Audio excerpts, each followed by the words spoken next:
To order. Before we start the meeting, Councilman Rigo will offer a moment of silence. Thank you, Councilman Rogers. At this time, I'd like to have everybody rise as we remember Patrolman Stephen Medeiros, who passed away last week, retired East Providence police officer.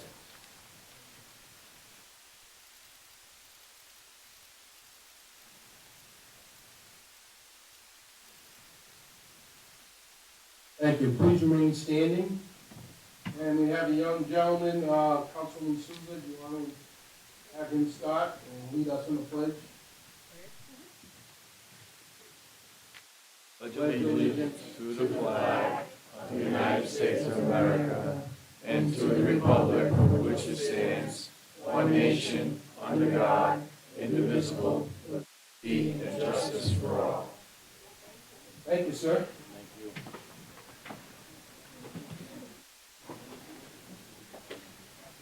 Before the council goes into its executive session, without objection from the council, I would like to move up from page 5, presentations, and at this time have Councilwoman Souza make that introduction. Without objection. Move. Thank you, Council President. I would like to ask the city clerk, the deputy clerk, to join me in presenting to our guests proclamation and citation award. So good evening, everybody.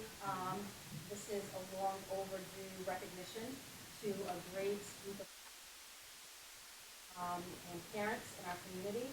Last year, some of you may remember, we honored our cheerleaders that won in our state and one place in our regional for our Union Townies football and cheerleading organization.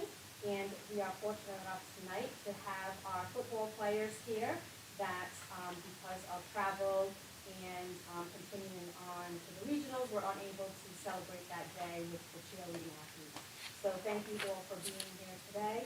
And we have a little citation for both our athletes who work diligently and hard through the hot summer days and through the winter, along with their chores and their homework and school obligations and everything else, and still practiced on a daily basis, had your weekend games, had travel. And we know as an athlete that takes a lot of dedication, that takes a lot of commitment, and we applaud you at a young age for striving for those achievements and for being successful in our city. And we're proud to have a great athletic team that was able to win in our state level.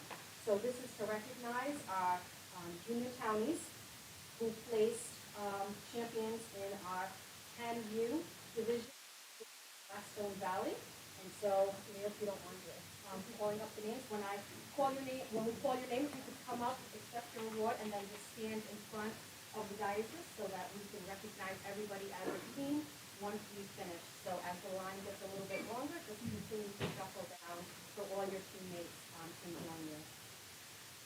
Yes, pictures are welcome, so parents can stand and do whatever you'd like to recognize your athlete. First athlete, Christian Adomo.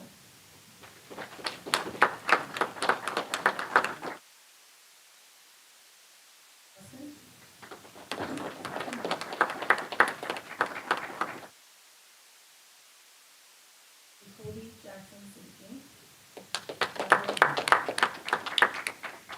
Jaden Gonzalez.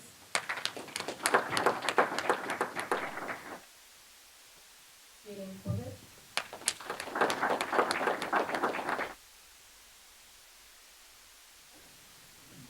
Jaquan Bruce. Jackson Stefanko. Jeremiah Archie.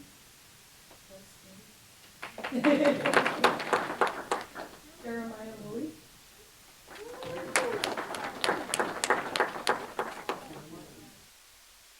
Johnny Melendez. That's what we need on the water. Josiah Ortiz.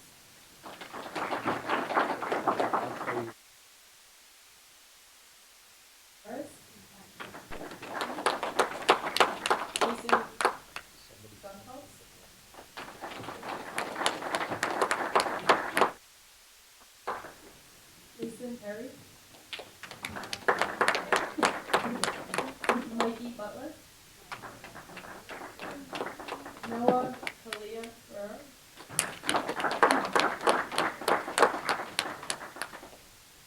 Whitney Silva.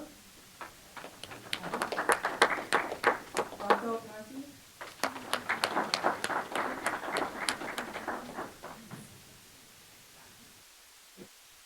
Stephen Pacheco.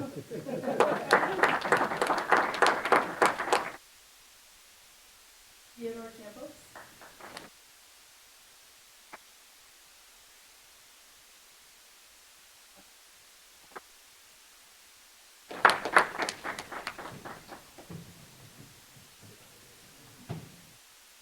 So if you athletes can just stand there, I just want everyone to note the wonderful jackets that our champions have won. And if you haven't seen the ones, if you want to raise your hand, they have nice rings that would make the NFL a little jealous. Really nice, good job on that. So now we're going to honor our coach and staff. So whereas the city of East Providence City Council recognizes the achievement of the East Providence Uniontown Division 10U football coaching staff, and whereas the division coaching staff has spent countless hours supporting, training, mentoring models for the East Providence Uniontown Division football players, the hard work, dedication, talent, and exponential teamwork resulted in a 2022 Division Blackstone Valley Championship. Woo! Right?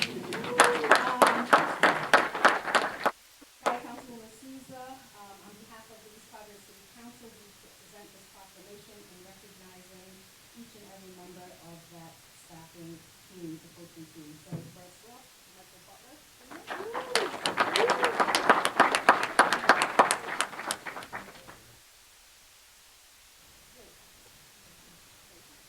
Stephen Pacheco.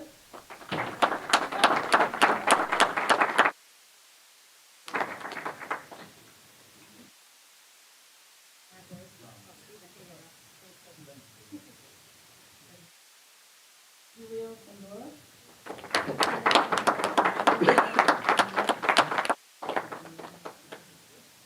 Julio Pandora.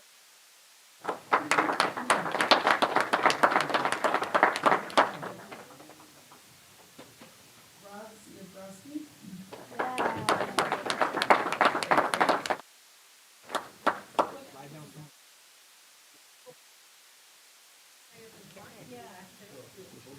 Jerry Perdomo.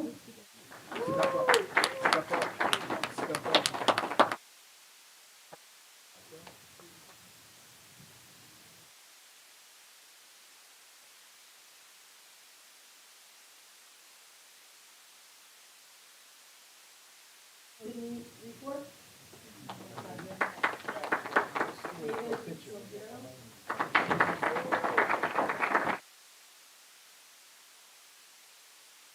Al Pacheco.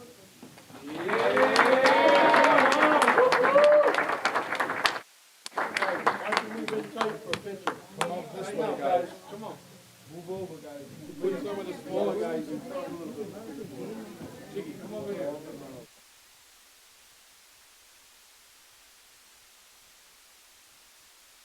Coming up? Tighten up. Guys on the center now.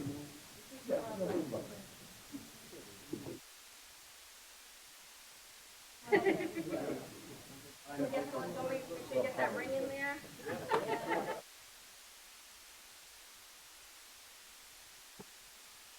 Go Townies!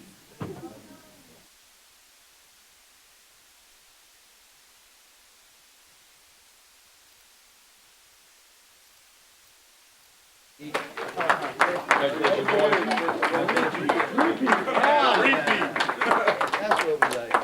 Great job, guys. Great job.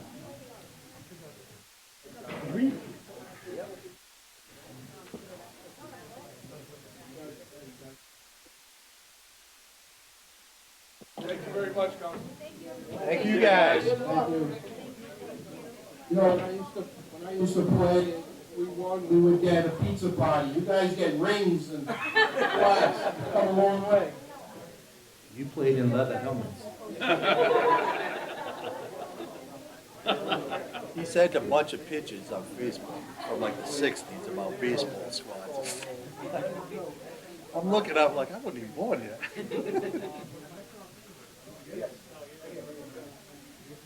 Thanks, Barry. Great job, guys.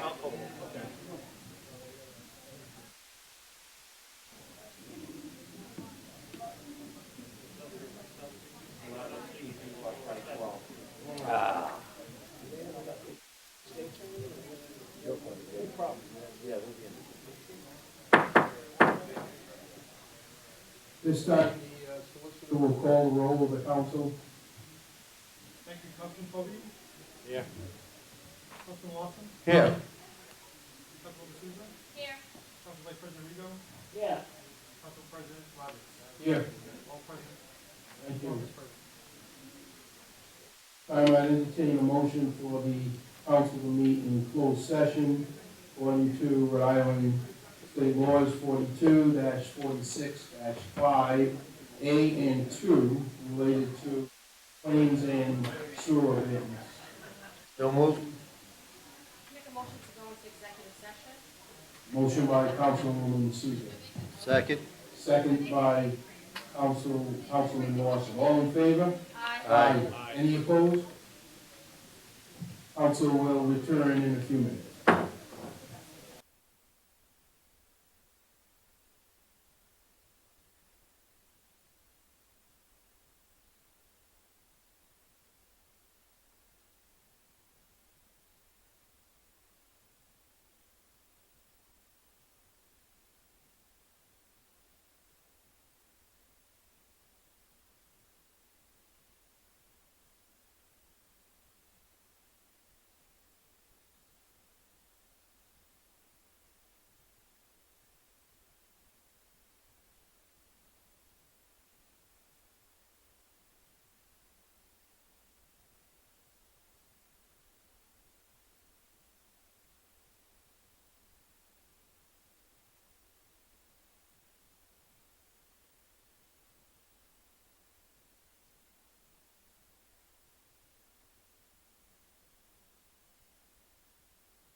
Let's see.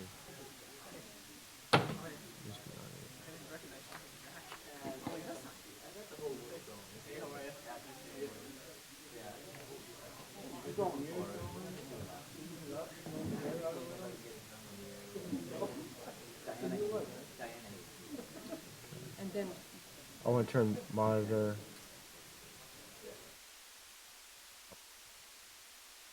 Hear it.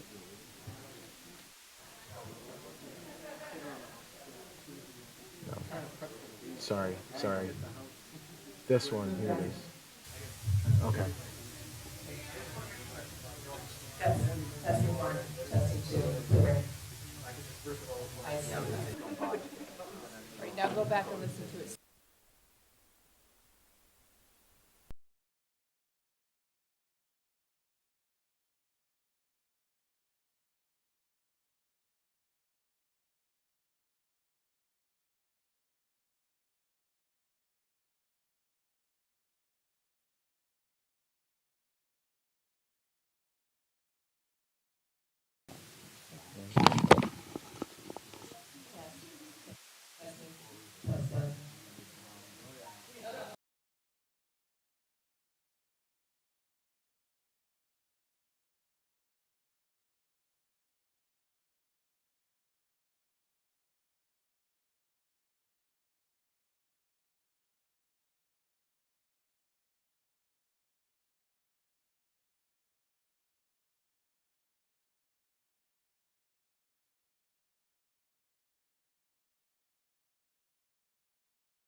Testing.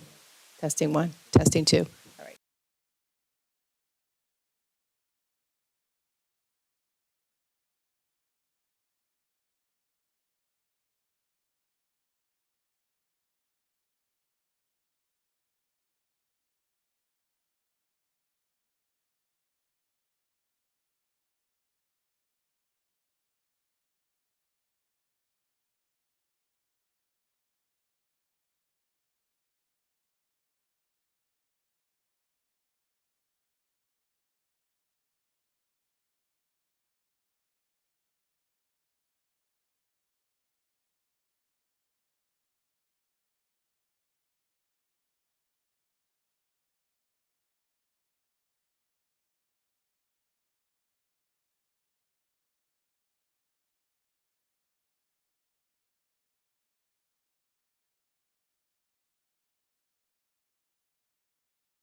Do, do, do, do, do, do, do.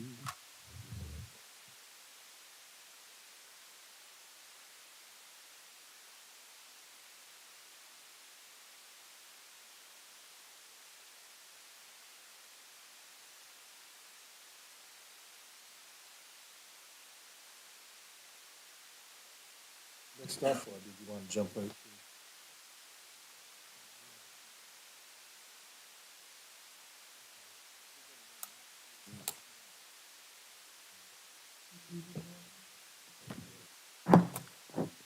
Call the council meeting back to order.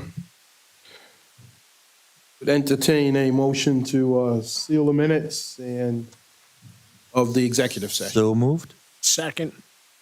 Motion made by Councilman Lawson, seconded by Councilman Rego. All in favor? Aye. Are there any opposed? The ayes have it. Going to switch up the order again without objection from the council. We have, through administration, we have a video presentation, and we have a couple of guests here to make that presentation, so as they don't sit here through all of the regular city council business without objection, we would move that forward at this time. You just want the mic.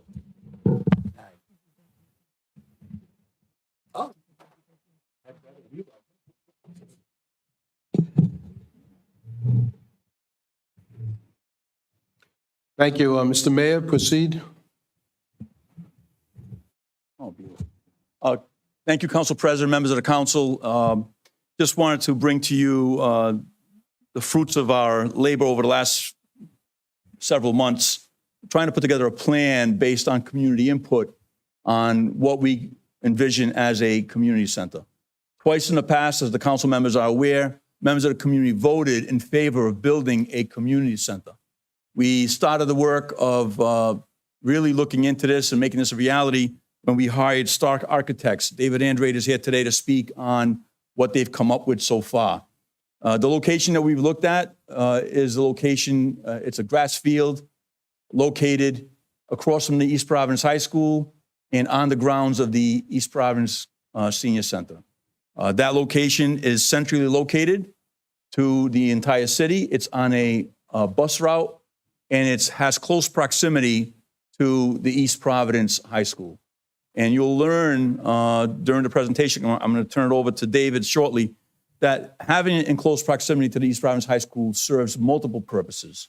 Not only will it be a haven for our students to come in and engage in after-school learning activities, which is what we really want to see this community center be, but also with the addition of a pool, our student population, our swim team, will have access to a place where they can practice and have competitions. So without further ado, I'm going to turn it over to David, who will introduce his staffer and start the presentation. Thank you, Mayor. Council President, council members, David Andrade, one of the partners at Stark Architects. Catherine Laufenberg is at the computer station to your right. She's going to be helping with the presentation and also interjecting with any points that I'm undoubtedly going to forget to bring up. So as you can see, as the mayor mentioned, we've been working diligently with the administration and with the community itself through multiple community presentations in coming up with the design for this facility. As we go through the presentations, you're going to see a bunch of different plans. Some are going to be overviews, like this one here, of the entire site. And then as we proceed through the presentation, there will be some blow-ups of the individual portions of the building. So as the mayor mentioned, you have the proposed site being right there on Pawtucket Avenue across from the high school and near PCD and the current senior center site. As part of again, as was mentioned, the existing grassy field that there is where the building is being proposed. The existing parking lot that you see, we did look at a bunch of different things when looking at the site, how best to bring vehicles in, how to reconfigure parking. So the project does include reconfiguring of the parking, maintaining bus parking areas, as well as increasing a little bit of parking towards the planned north right above the building there, where you can see some added parking spaces.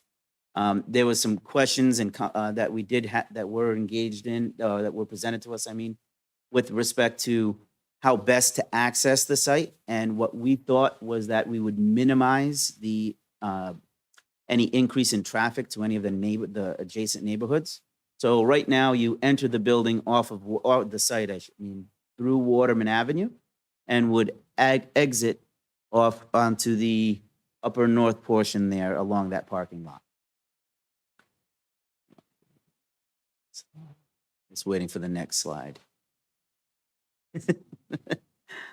So in those community presentations, meetings, and discussions, there was a lot of points that were brought up that got us to where we are with this building. A lot of the things that were requested was they wanted a pool. There was the request for theater and performance space, as well as the auditorium and the other functions that the mayor mentioned. So as we looked at the design, the building in itself seemed to have those different compartments that, though all interconnected, are within themselves slightly different. So when we configured the building, we came up with a central streetscape or spine that everything could feed off of and interact from. During those discussions, there was also a few points that were brought up as far as introducing farmers markets, outdoor classroom space, locations where public meetings could be held. So when we designed the building, we did come up with a front plaza type of space that would allow for that multifunctionality. At the same time, allowing you to see through and into the building, where again, you get that same sense as we go to the next slides. You'll see that same sense of open airness and connectivity. This exterior space also allows for event platforms for any other events that need to go on. It's really a flexible exterior space that can be used for several different things that the community needs. And I know during COVID, we really saw a time when indoor space was not available to us. So even just having the library be able to bring some of their book carts out here and allow for people to still be able to use those everyday functions, but having a platform to be able to do that, then we need to be flexible. So this is the first floor plan. The red arrow indicates where the front entry to the building. And again, you can see the reference that I made earlier to that central streetscape flanked by the gymnasium to your left, the aquatic center to the rear of the building, and the performance auditorium space to the right. As you walk in to that central streetscape, you can see how there is the direct access is given right off the gymnasium to the public restroom areas, the recreation multimedia room, as well as the commercial kitchen space that's also provided, and the performing arts space as well, ticketing, and those other functions. In the gymnasium is set up as with four basketball courts. There is a divider down the middle of the gymnasium that also allows it to be separated into two separate events at the same time. There's seating completely around the perimeter on both sides. And you also have it set up for one futsal court, volleyball court, and the bleachers are retractable. Also to note is the elevated walking platform that you do see, which is a walking track. So not only whether it be parents, whether it could be seniors, anyone who wants to go and utilize the gym while it's while there's a game going on, they can take use of the space and also walk the track and get their exercise in at the same time. The bleachers provide double the amount of seating that the high school seating currently allots for, which is useful for either large public assemblies or even just large games. Or if there are two different activities going on at the same time, there'll be enough seating. Mr. Andre, can you just repeat again about the walking path? Is it going in front of the bleachers? So directly above the bleachers, you can see a lower ceiling. So that is the walking track. And that's like half of, does it look like it goes around? It goes completely around the gymnasium. And again, as we go through the presentation, there's also going to be a 7-minute video that will give you a walkthrough, an animated walkthrough, so you'll be able to get a feel for some of these spaces as well. Towards the rear of the building, before you get into the aquatic center, there is a public weight room as well as a studio room where you could have yoga classes, restroom facilities, locker room, changing rooms, are also in that area. This is just a screenshot real quick of what that public workout space could be. The entertainment room, as the mayor mentioned, the whole point of this space is to get the community engaged. So there is a multimedia type of recreation room that's being planned for, that was gonna have some futsal tables, gaming consoles, and any other kind of afternoon activities could be scheduled around, and for a place for the kids to really go and congregate. The large closet spaces allow for all of these gaming activities to be put away. So space could really be a flexible space, whether it is for kids or for other purposes as well. I know the recreation department hosts a lot of summer camps, so this would be ideal to be able to hold some of those activities. That's one of the reoccurring themes that we tried implementing throughout the building, is that multi-flex use. So there's a lot of spaces you're gonna see, like you see the two closets there at the end of the rear of the room, that we set it up intentionally to be able to fold things away, put them away, and use it for different purposes. For instance, the next space here, the workforce training area, again, it's set up in the same manner. So that way, if it is a large classroom environment, or if it's a smaller, more intimate environment, you have the flexibility in how you want to use that space. This is another space designed for the library as well, to be able to come in and host classes, as well as any extracurricular classes. And it's important to note also that what we did when coming up with this design was to make it a multi-purpose community center that would allow for multiple uses across the spectrum. We want to get our library in there involved in some of the programming, our rec center, our senior center. But the workforce development space here also includes childcare, which is a component of the grant that we put in for through the governor's office. He has about $47 million set aside for public community centers to include workforce development and after-school educational opportunities. So we wanted to make sure that when we designed this, and our architect was very good at putting this together, make sure that this met the needs and met the requirements of the grant, because we are lobbying hard to get some funding from the state to help build this community center for our community. So as you can see in the imagery in front of you, the workforce training space above and the childcare space, thank you, you're a little taller than I am.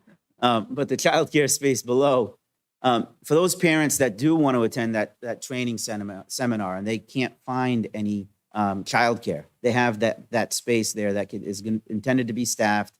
And I think during some prior conversations, it was through other programs throughout the city that would be able to be, they could leave the child there, go to the classroom right next door. If they have an older child, they can go to that multifunction rec room that we were talking about earlier, and not have to worry about that and get the training that they need.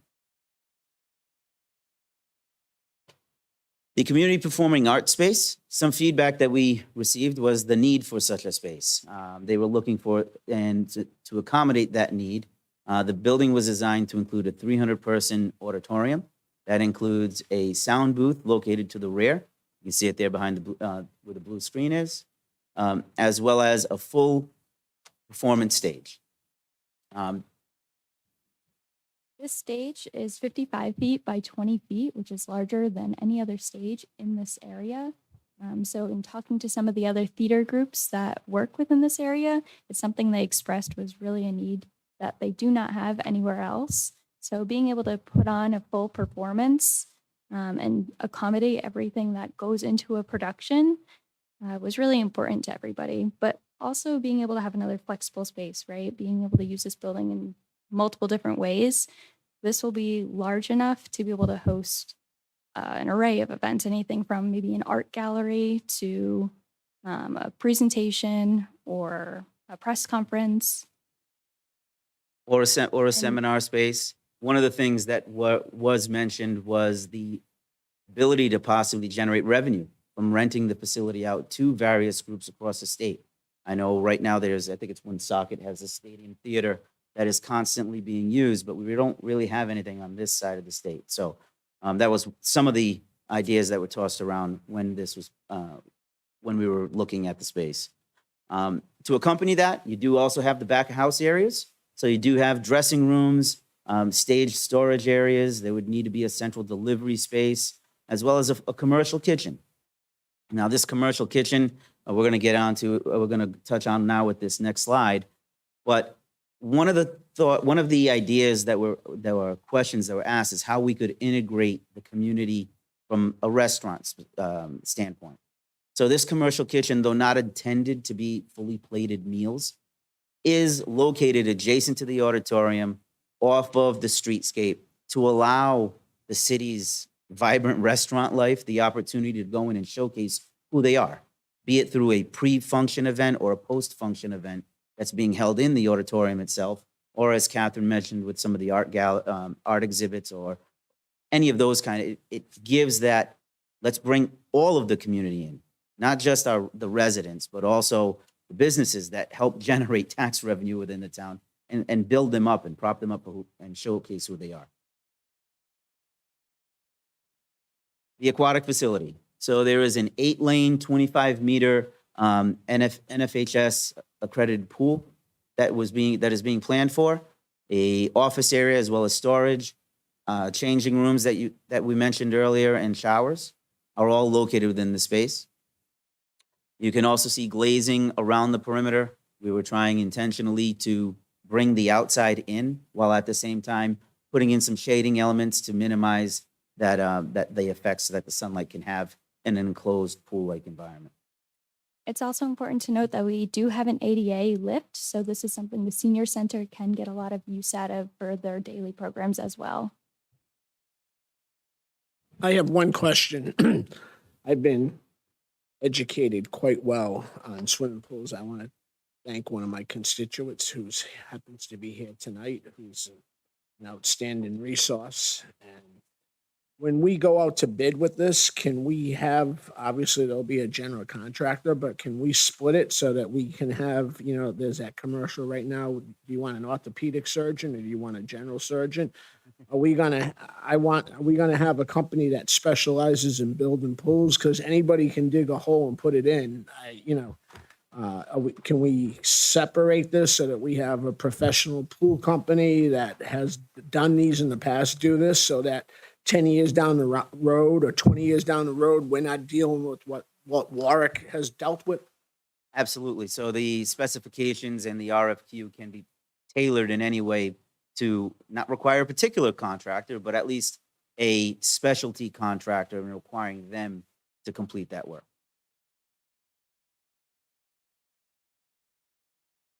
So on the second floor of the building, you can see the green circle, which encompasses the gym area. That is the walking track, the multi-lane walking track around the perimeter. And then we have the remainder of the administrative functions of the building on this level. The recreational office is planned to be right adjacent to that walking track. That's kind of a flex use kind of space with I think it was the 3 offices that were connected to it. Further on, you have the emergency services office. Now you'll see that there is a physical separation in that corridor, which that's the delineation as to where the public can go and the private can go. To speak to the emergency services, what we found during the pandemic, dealing with the response to getting our residents vaccinated, was that we were very lucky and fortunate, thanks to actually Chief Carey, who was in the audience today, was able, through a connection of his, able to get us the old Shores that is empty to be stood up as a vaccine clinic. And we certainly look at this opportunity as being a multi-purpose facility that would be able to be deployed should we have some type of emergency situation arise. So we wanted to find a way to get some of our emergency services personnel into the building.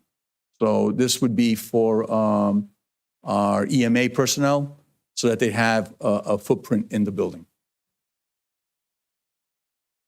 This here is the conference room that, again, we saw as a flex space. So, and you'll see later on in the video, and I'll bring attention to it now. It overlooks that central streetscape. So to the mayor's point, the facility did need to be used as a vaccination space. You have a bird's eye view right over the space. How many people are coming in What's the use? How are things happening? So that's why this particular space was located where it was. The public safety, we all have been we're all aware that the existing facility, police department, is having some space constraints. So part of what we did here was introduce some space for the police department to be able to utilize and interact with the community at the same time. So in this area, you have complete looking out over into the gymnasium. You have an Office of Professional Standards, which is also located there. You can see here a view into the flexible arrangement that can then occur within that office area. And one thing to point out is we also understand that with the ins and outs of the police department and EMS, that you're not going to want to have them coming through the front door all the time. So we located the space and egress from this level in a way that they could access the building through the side entrance instead of having to constantly be in and out of the main entrance. And it's important to recognize, and I know that Mr. Andre just mentioned, the police department does have some constraints on size, but more importantly, the purpose of getting the police into this building is that we want them to develop and grow programs that engage our youth. And we want them to be seen as friends as they are now, but we want to see programs that really grow that bond between police officers and the youth in our community. So our SROs would have their office here, our CPU would end up having their office here, and our planning and training division that trains our police officers would have their office here. And this would allow for them to have training exercises within the gymnasium when appropriate. And additionally, when running agilities, you'd have the pool so that they can do the agilities for the training officers. Also, our fire department personnel, oftentimes they train in water rescues and they'd have access to the pool. So we see this as a complete, multifaceted facility that would meet many, many needs. The exterior patio and amphitheater, along with the workforce training space that we discussed earlier, it's another opportunity to have exterior classrooms, exterior reading areas. So we implemented an exterior amphitheater right on the rear of the building. As you are driving down Pawtucket Avenue, if you look over to your right-hand side, as you're passing the high school and PCD right before the footbridge, that would be the view that you would have right at that amphitheater space. So the mayor stole my thunder earlier about the flex space and the abilities to use these spaces with various departments as well as people occupying the building. But if you look, the way that we have it set up, you have police officers being able to walk the track, the public being able to walk the track at the same time, right? The gymnasium being able to be separated, or be it a training seminar, a physical training exercise for police, as well as still have a basketball going on in the other area. And that is the gist of the overall building standpoint and the interconnectedness between the spaces. So as you look at this, and once again, when you talk about location, we look at this building as a building that's going to be used during different times of the day by different segments of our population. Currently, our East Providence Senior Center is a very active senior center, but a lot of the programs are mostly sedentary. This would allow our senior population to get involved in playing pickleball, basketball. During the day, I foresee that this community center would be used mostly by our senior population. We also would love to employ some programs that include aquatics for aquatic aerobics and other things like that for our senior population. So we see this being used during the day for the seniors. Immediately after school, we'd love to see our after-school population be able to come in and get some help with some of their schoolwork, get engaged in some programs that would help them if they're having trouble in certain classes. Additionally, workforce development could happen during the day, but once again, they'd be using a different part of the building. If we had a seminar, we could have a seminar in the theater facility. If we had training that would require, parents who have young children, they could come here and their children would be looked after while they're engaging in learning or workforce development to better position themselves for higher paying jobs. So we look at this as a multifaceted building that meets many, many needs and would be used at various times by different segments of society and different segments of our community. So you wouldn't have everybody come in there all at once, is what I'm trying to say. You're going to have an ebb and flow. And we really are excited about the pool. We understand that, we have the best high school in the whole state of Rhode Island. It's a state-of-the-art facility.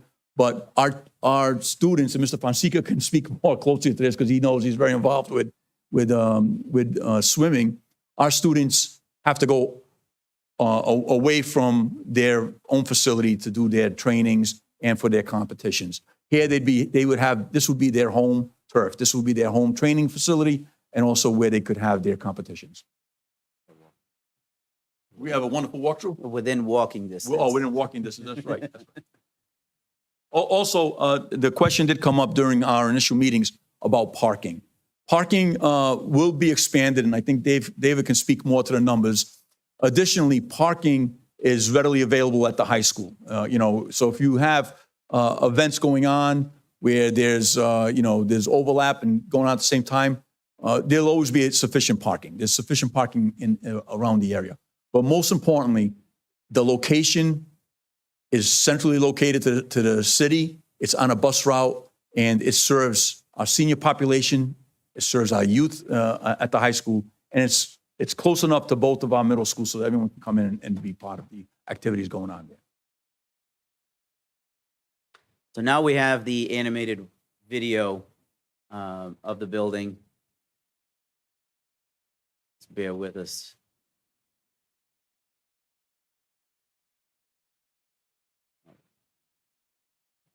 So I'll be speaking at various points because sometimes you just don't need to speak and you need to let the images do their thing. But as you can see, plenty of glazing, introducing people and welcoming people into the building. This is that front farmers market entry space that we discussed. As you walk through the doors, you walk into that central streetscape where you're flanked to the right and to the left by the ticketing and snack areas, the auditorium space, as well as the gymnasium. As you go into the gymnasium and you look around, you can see the seating going around the perimeter. You can see the walking track going all around. The glazing you see there behind you is where the police department side, where they can look down onto the space below. And that's what we didn't want to happen. No music, and I'm not much of a singer, so. There we go. So as we continue through the presentation, you'll see a small little meeting space there on your right, or in front of you, as you walk into the elevator and enjoy the elevator music as you go up. You then come out and you open up into a lobby space and have the recreation department right in front of you. You can see the jogger walking by. Again, you can see glazing to the left and right. The right showing, overlooking the streetscape down below. To the left, the gymnasium and the walking track. As you walk further on. Can you pause here? So right with that door that you just walked through, that's your secure area that you can close down to keep the public away from the police and fire services, because that's going to be working space for the police and fire services. So that would be you can seclude that area away from there. Also, if you notice, the walking tracks on the inside, you've got the glazing, and then you've got the offices with glazing, and that was for sound dampening, so that you wouldn't be affected by sound. As you're walking through, we're going into that conference room that we were discussing earlier, that giving the look both outside of the building across the way at the high school, and then also overlooking the streetscape down below. So if you are using that as a manned command station, you have that ability to see what's going on in the spaces. You're right. There's more of the police offices, and then also the office that we were discussing earlier with SROs and other department needs. And there's that flex space that we talked about. Further on, you have the police training, their dedicated training area for EMS, whoever it may be. But as you can see, as we turn around and walk the corner, you can also engage with anyone who's going to be there, as well as go run laps if you need to. as we jog our way now down the track. Don't jog as quickly as I used to. You can just get a feel for how the spaces the visibility and the connection between the various spaces. Right now, we're gonna get back in the elevator and walk on down, well, ride on down. There's stairs besides the There are, elevator. there are egress stairs in different spaces. And into the track, there's only one. There's two. You have the stairway that I was referring to near the police department side, near the police area, and then you also have right near the front entry, an egress stair that brings you up. Directly in front of you, the conference room, that again, a multi-use type of space, can be used for anyone looking to just have a meeting. This is the commercial kitchen space that we were alluding to earlier, to give that, businesses the opportunity to showcase themselves. Ticketing for the auditorium space, and now the auditorium space itself.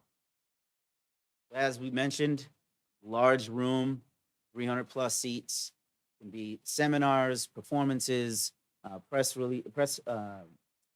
conferences, and then you see the sound booth at the rear of the room.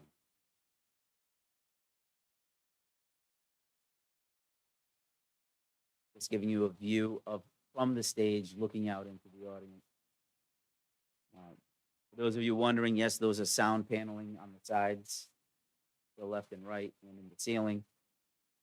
Coming back out into the areas, we are now in the workforce training room. Again, overlooking that exterior amphitheater.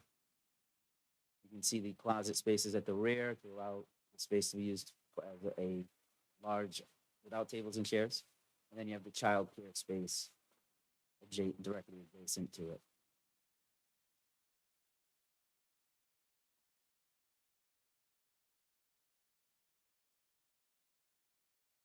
Leaving the space and now heading over to the multimedia room.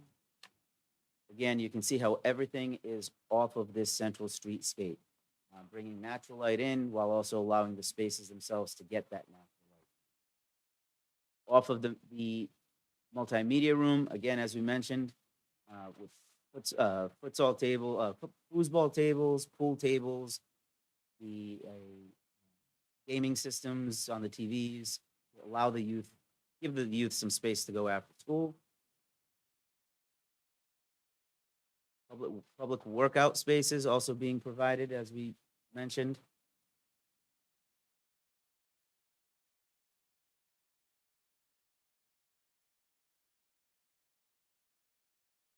Again, we introduced natural light, trying to as much windows as possible to you're not feeling like you're in a box.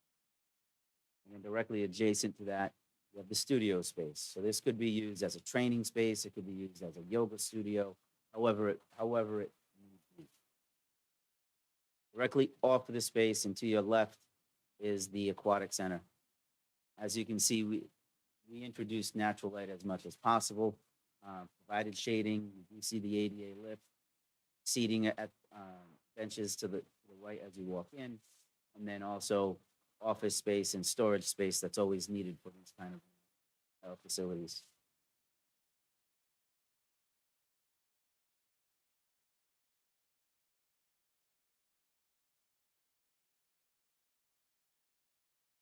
As you walk out of the space, you can see the not very Bixby, but also some of the less glamorous spaces, but showers, facilities that are needed for an aquatic farm. And now coming right back out onto that corridor. Now we did provide also private bathroom spaces as well and dressing room spaces. So there is also, rather than be one large space, you also have a single user. Now, walking outside, you have a view of that exterior amphitheater, looking out across Pawtucket Avenue, and then back now from an overview of what this amphitheater and where space could be.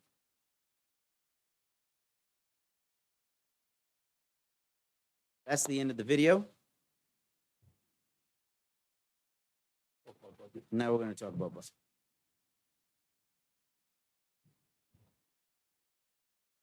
So as we mentioned, or as I mentioned, this project evolved initially from what was intended to be a $25 million project, and only house the EMS, the gymnasium, those core components. To then, through those public meetings and informational sessions, to include the aquatic center and the theater space. Now, the overall building square footage is approximately 61,300 square feet. There's a breakdown where you can see the aquatic center is set up at, I believe it's set up at about $7 million. That's correct. Yes, approximately $7 million for the auditorium space. The fitness and administration center, about $19 million. That includes the upper level. The pool is $7.18 million. And then all the site work, parking improvements, infrastructure that's going to be needed. There is a sewer line relocation that needs to happen as part of the project. Also comes in at a price tag of $3.17 million. After factoring in contractors' related costs, design fees, overall, you're looking at a project of approximately $44,700,000. Now, as I mentioned, the original project was geared at something a bit smaller and it's since evolved. As a result of that, the mayor and the administration asked that we look at possible alternatives on how to reduce project costs. If I can just step in. So what we asked them to do is, we're going to try to fund this through various sources of revenue. We're going to be looking at ARPA funds. We're going to be looking at getting some funding from the state from that $47 million that they have set aside for community centers. We already have $3 million from our congressional district team that they put towards this program. We're going to look at some of the police-related equipment and items. We possibly could be using some Google funds. So we're going to look at every possible funding opportunity to come up with the $44 million. Malcolm's working on trying to work those numbers out. It may be that we may have to come to the council and ask for us to float a small bond. But we won't know that exactly until we know what we're getting from the state, because we haven't heard anything yet on the state community center funding.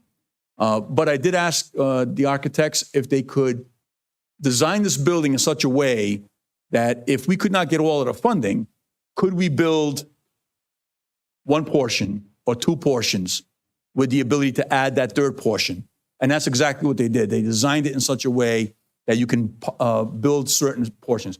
Now, ideally, I want to build it all at once because there will be savings in cost. And as opposed to building a portion and having to come back and remobilize and build another portion. We'd like to get this whole thing built at one time. But the flexibility in the way it's been designed is there, that if the council and our administration decides to build it out piecemeal, we can do that. But I just want to turn it over That's to. perfect segue, because that's exactly what I was going to say next. When the mayor approached us and said, how can we, are there ways to save costs? The first thing was, yes, you can phase the project. But just everyone needs to be cognizant of the fact that when you phase a project, you are essentially kicking the can down the road. And what I mean by that is rising materials costs, escalation, having to remobilize and go out for bid and designer services for each one of these pieces. All of these come with that. So what you see here in front of you is suggestions that, and no one's really crazy about the suggestions, but we're doing the due diligence of how to cut project costs and bring the project into a more manageable budget if the 45 million is not manageable. So with that, we had delete the pool building. We all know that's not a favorite. No one really want to do that. But if you did do that, you would eliminate $8.5 million. The building design, as we're going through right now, the building design would not change that much. You would just not have the pool at the rear of the building. Option 2 was delete the auditorium. Oh, one thing I neglected to say. In doing that, the overall project cost goes to slightly more than $36 million. If you were to delete the auditorium, that's a $7 million savings, and you're looking at a $37 million project. Almost an 8 million, 7.9, It was 7.9. 7.05. Again, it's not a dollars for dollars based on that estimate because there's certain savings and that are given once you eliminate pieces, but it's not a dollar for dollar savings. Delete the walking track and expand the first floor gym to include a walking track at grade level. There's a savings of $550,000, but there's also a cost because you're increasing the building square footage. So that is not a net savings, that's actually added cost in doing so. But if you were to eliminate the pool and eliminate the theater, and implement this, you now are at a $31 million project. Option 4C was delete the first floor shower rooms and the entirety of the second floor and move it down onto the first floor. That would be an additional savings of $6.5 million, which would bring the project overall, again, no pool, no theater, no second floor, and yes, you would have a first floor walking track. But having all those other core functions of the building, in the building at a price tag of almost $25 million, 24.8. So I wouldn't dare to speak for the mayor or for the administration, but I believe in looking at the project in its entirety, taking feedback from community meetings, what everyone was looking for the building to have, needs that were expressed, not just from a senior center point of view, but also from a community view with, as far as children, workforce training, all those initiatives. The project in itself, we're proud of the project. We hope you're happy with it and open for any questions. Question on, and I don't know if this is in your realm or it would be more in the city's realm. Do you have projections on staffing costs and specifically, let's say the pool? Now, I'm assuming that any pool needs to have a lifeguard certified person there. People just couldn't walk in off the street and go swimming. They've got to be supervised, right? So would we staff that or do we hire someone? So we're looking at two models. One model would be that we hire an aquatics director who would then manage it and put a budget together that would pay for itself, because you can make money on these by renting it out to certain members of the community. The other option would be that we go out to RFP and see if somebody would operate it as a concession with a specific language in there that would make the pool available to our high school students for their practices and for their competitions, as well as making it available for our seniors during certain hours. So that's something that still needs to be worked out, but we would try to do the most cost-effective method to the city. Okay, thank you. It was a great presentation. At this time, open it up to questions from the council. So Councilwoman, go ahead. Yeah, thank you. So my question kind of piggybacks off of the council president's in terms of the spaces that we have and how they're going to be managed. So spaces like the pool, spaces like the workforce and daycare.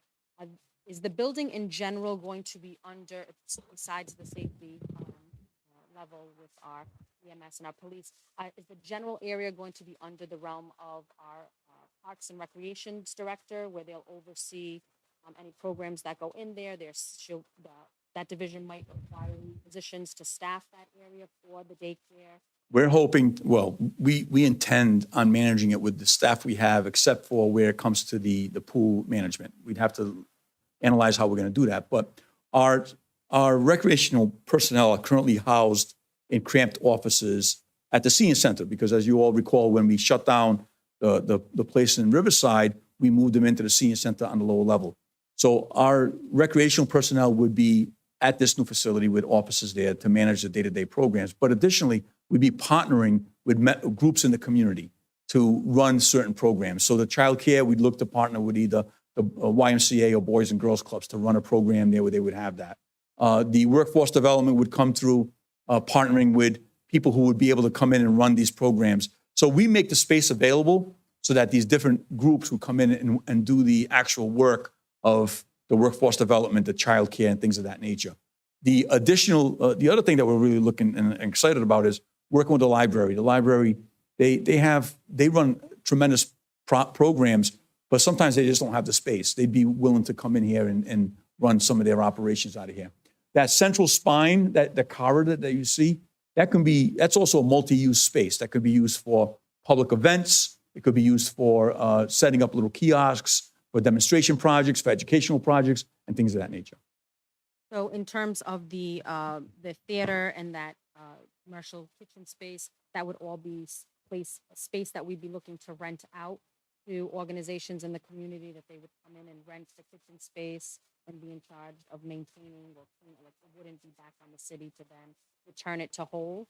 Well, We have our janitorial staff that would come into the. we would set the fees in such a way that it pays for any maintenance, upkeep, cleaning, janitorial services for the facility. So I know for a fact that here in East Providence, we have a growing theater group, JDP Theater, who's located here in East Providence.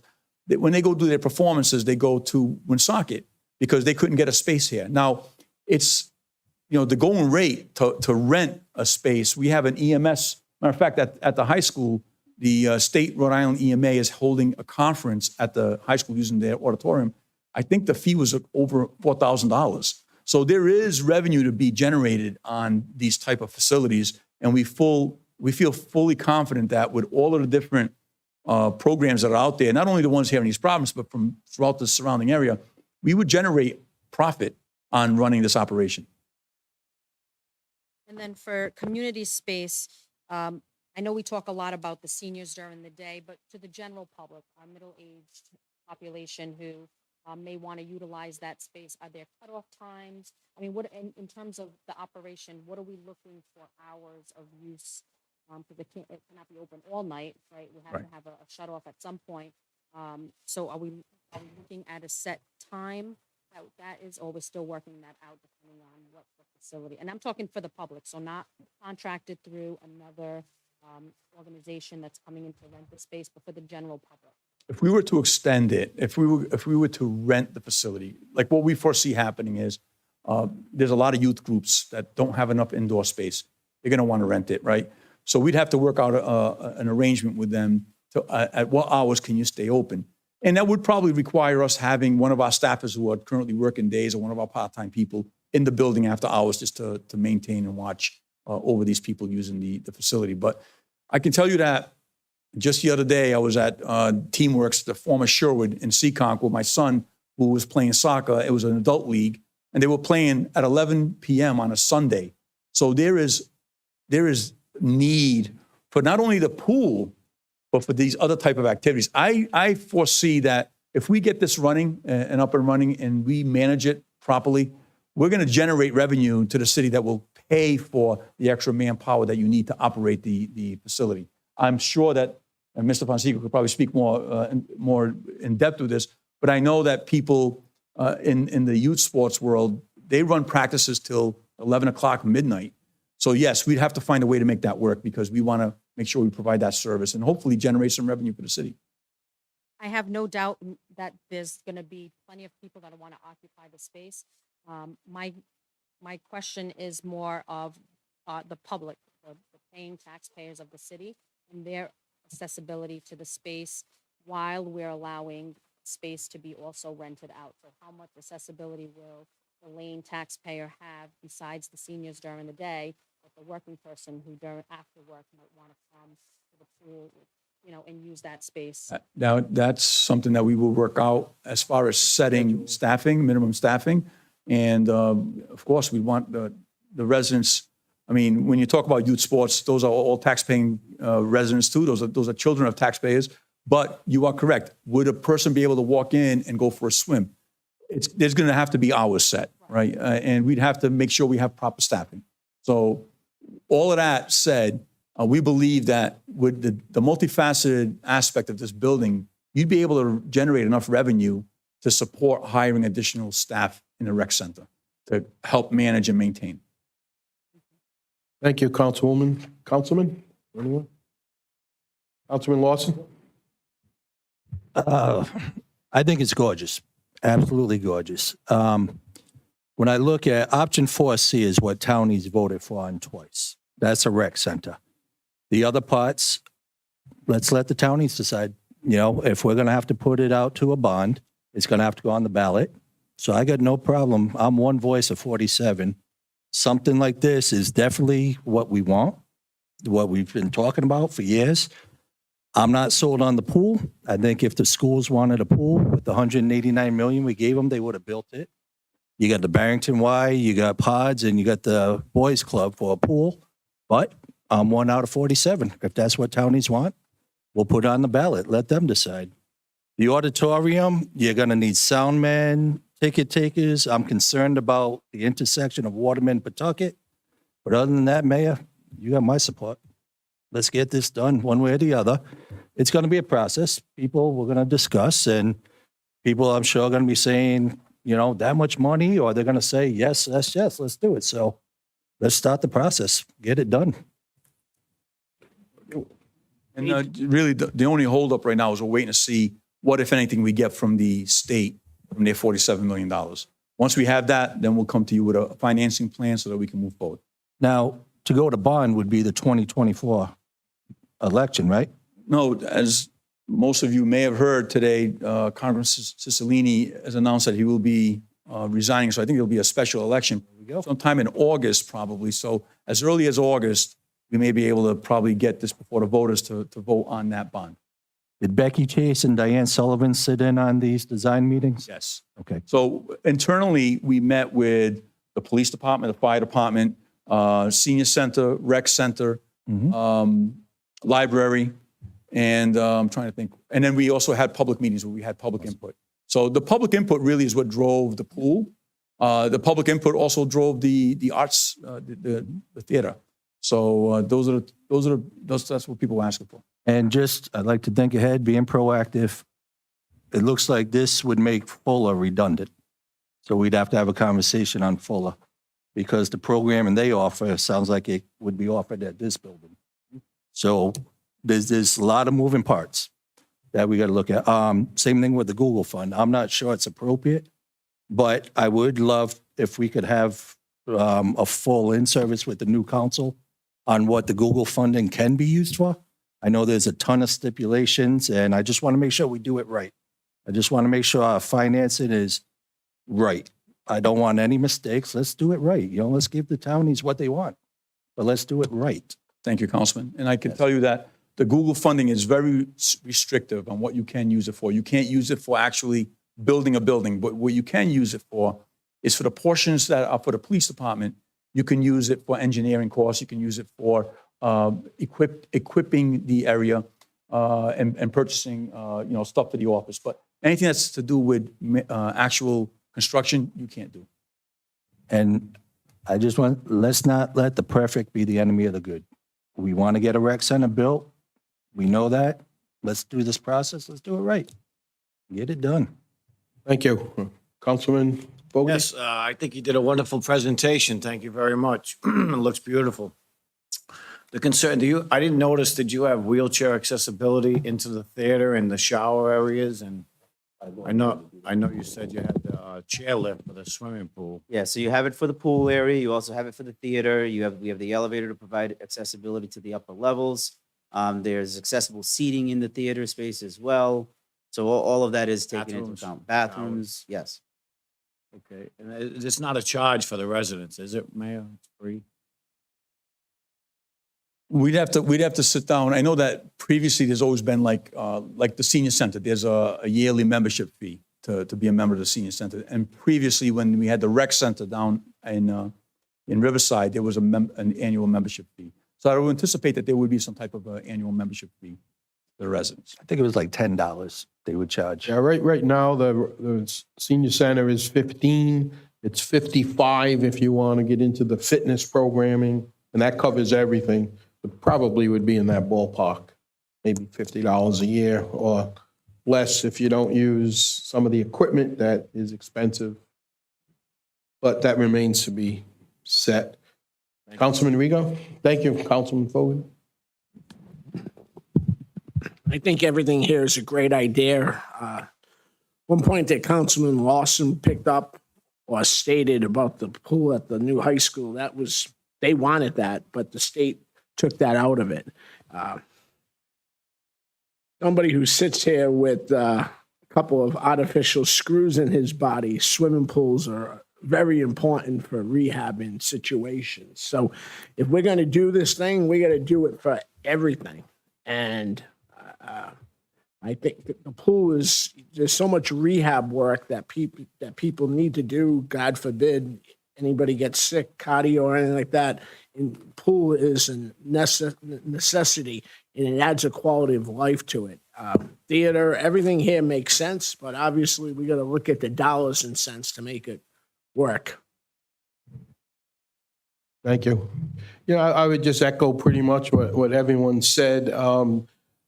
Let's wait and see. I assume, what's the next step, Mayor? There'll be a timetable given to us or some expenses projected? So I actually was speaking to the governor just recently. They plan on making announcements within a couple of months on the $47 million they set aside for community centers throughout the state. We are one of the applicants. I think we have a strong application. Let's see what we get from the state as far as revenue. We have ARPA funding that we'll be able to put a large chunk of that ARPA funding towards this. We're looking at capital, taking money out of capital to put into this. I mean, one of the things that we talked to our crew, our personnel this year, I said, look, our priority is to build this community center.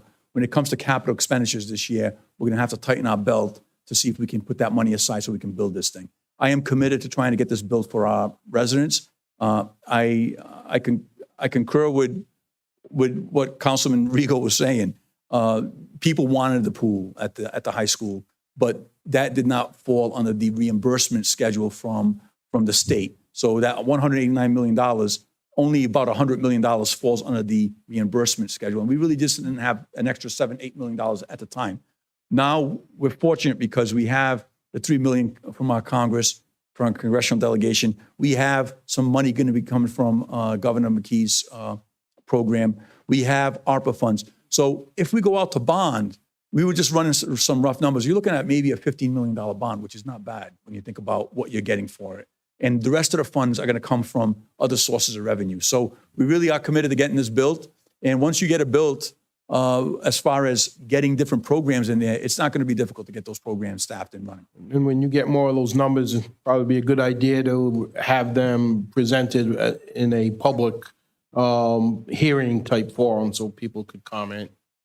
I think the next step would be, once I get those numbers, that we can do it that way, or I can talk to you and the solicitor. We can get a resolution prepared ahead of time, and then lay it all out in a resolution. Right. Get it prepared and authorizing us to go to a special election, because we have this special election in August, so we can run it that way. Now we do have to have all this funding. The ARPA funding has to be expended, as well as the money coming from the governor's office has to be expended by or earmarked by 2024 or 25, right? 24. So we are on a timeline and we want to get it done. And we feel that we're going to be able to get this done because we're looking at going out to RFP, and we're hoping to get a lot of the same players who were involved in building that high school involved with helping to build this facility. So we'll see. It's going to go out to a public RFP, but they've demonstrated that they were able to get that thing built in a little bit over 2 years during a pandemic. We feel we can get this built in that time frame also. I'm going to ask, I see that Mr. Fonseca under public comment, you wanted to talk on this. If there's no objection, to save time, I would invite you to come up at this time if you want to make some comments.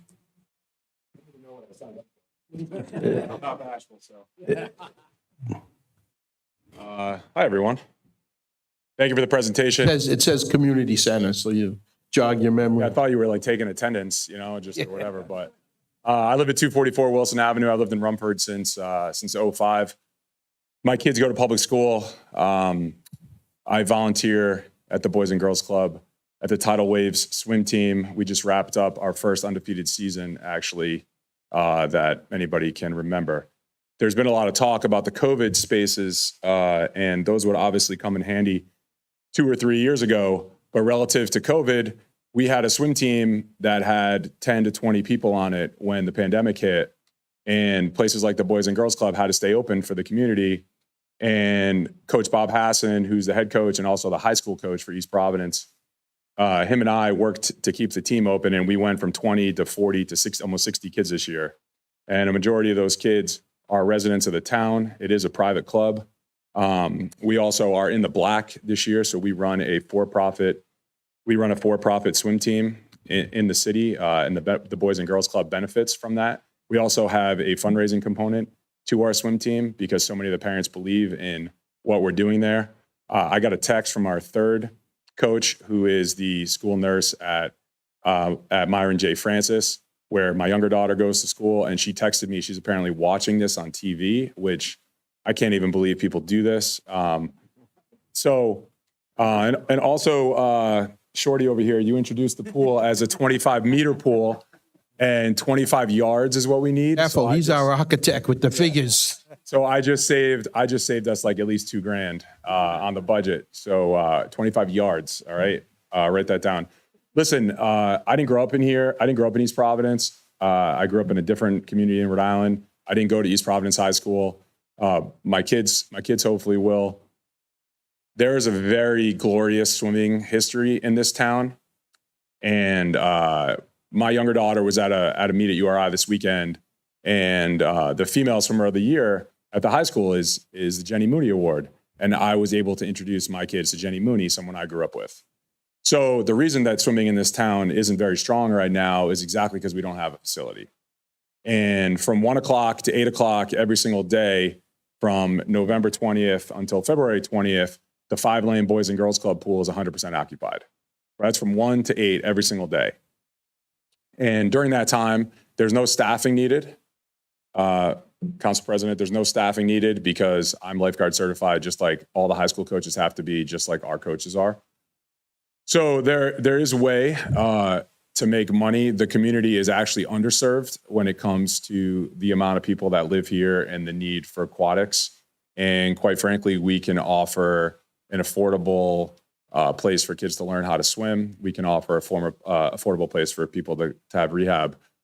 But more importantly, this isn't, when it comes to competitive athletics, this is not a if you build it, they will come. We already have the people. And that's why I'm here. That's why I'm here tonight, just to explain that. We already have the people. We already have the coaches. And it's all community based. You have a resident in me. You have a teacher who is a resident. And you have the high school coach who is not a resident, but he's the high school coach and has almost 40 years experience coaching swimming. So it was brought up, how does this work? Aquatics, to be perfectly honest, based on what we have in terms of what runs at the Boys and Girls Club and the people we have in place, we can present anything, models, financial responsibility, anything that we could possibly, that the city could possibly need. We'd be more than happy to assist. The Boys and Girls Club has staff and people to run a facility like this tomorrow. Okay, thank you. We have a lengthy agenda, so I'm going to say thank you and to go home. Give your business card to Shorty there, and I'm sure you can help out. Thank you for coming. Thank you, guys. Thank you. And I thank the architects for being here. Thank you, Mr. Mayor. Madam Clerk, at this time, we're going to revert back to page 2, the consent calendar. And then maybe after the consent calendar, I believe there's a gentleman in the back of the room who's a businessman and maybe here for a license, and I don't want to see him have to stay here till midnight. So after the consent calendar, if there's no objection, I would ask the deputy clerk to call him forward. But at this time, proceed. So I can make a motion to approve the consent calendar? You may. I'll make a motion. Motion made, Councilman Lawson, seconded by Councilwoman Souza. All in favor? Aye. Aye. Any opposed? The ayes have it, 5-0. Also for the, well, that includes the council journals? Yep. Yes, okay. Next item is licenses for discussion and possible vote. The first is non-public hearing, the application for holiday sales. It's a new application. Is this the gentleman in the, I believe so. You here for We Stand? okay. The applicant, and my apologies, Sophia Business name, We Stand the Social. Business address is 174 Taunton Avenue. He is also here for an application for a tattoo shop that's new for the same location, We Stand the Social, 174 Taunton Avenue. Did you want to? I'll make the assumption, and rather than ask you every meeting, I assume if these applications get to this point, you have checked everything. What- And paperwork is in, there's, So what happens with business licensing is the state will not go in and approve them for their state licenses until they are approved through the council at their local city or town. So we receive everything. They will not be issued a license if the state does not approve them. That's how. very good. Sir, unless you have something to add, I'll entertain a motion here. Do you want to say anything? Would you like to stay till midnight? You can? No? Is- Council President, I make a motion to accept licenses 1 and 2 under A, non-public hearing. That's read by the city deputy clerk. Thank you. Motion by Councilwoman Souza, seconded by Councilman Rego. All in favor? Aye. Any opposed? The ayes have it unanimously. Thank you, sir, for waiting. Okay, Deputy Clerk, you can, Next is an application for victualling, Class 3. It's a new application. The applicant is Mario Lopo. The business name is Forca Portugal, and it's 85-87 Taunton Avenue.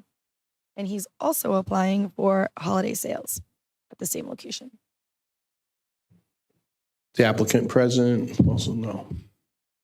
Any questions from the council? Is there a motion?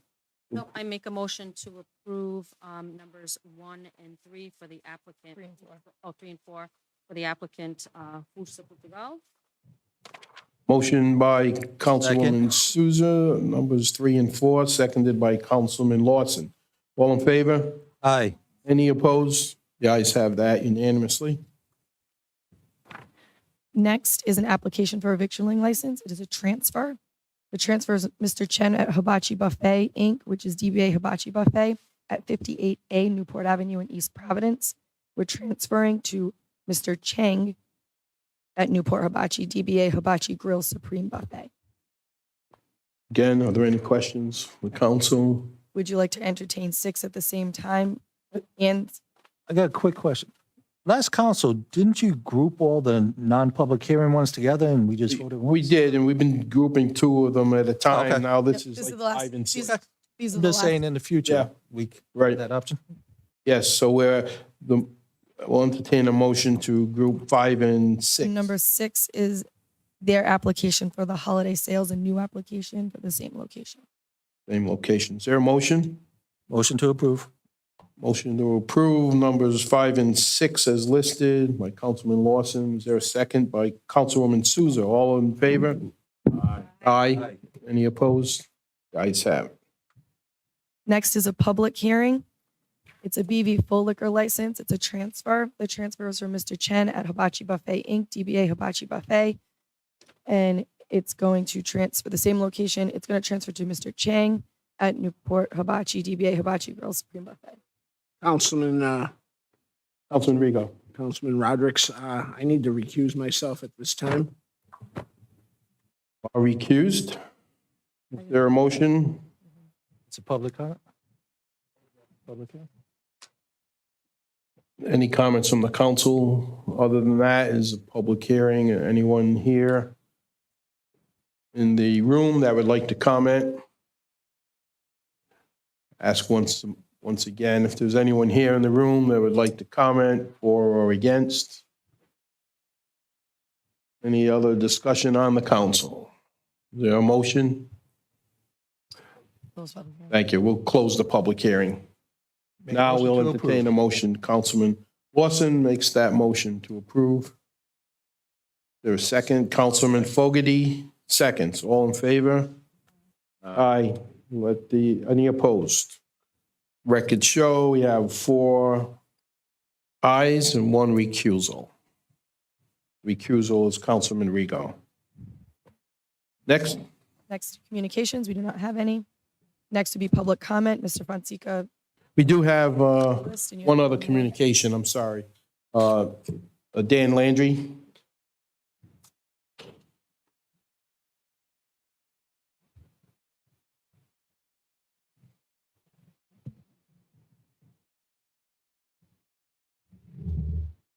All set. Well, my name's Dan Landry, 19 Lottery Drive. I put on the public comment for Rumford Rescue. Or you could say Rescue Rumford, I guess either way it works. I started this request many, many years ago, back when my daughter was young and in middle school, and now she's 25 years old. So this has been long overdue. I've asked for support from previous councilmen unsuccessfully after 2 terms, so I'm glad Councilman Rigo brought this up once again.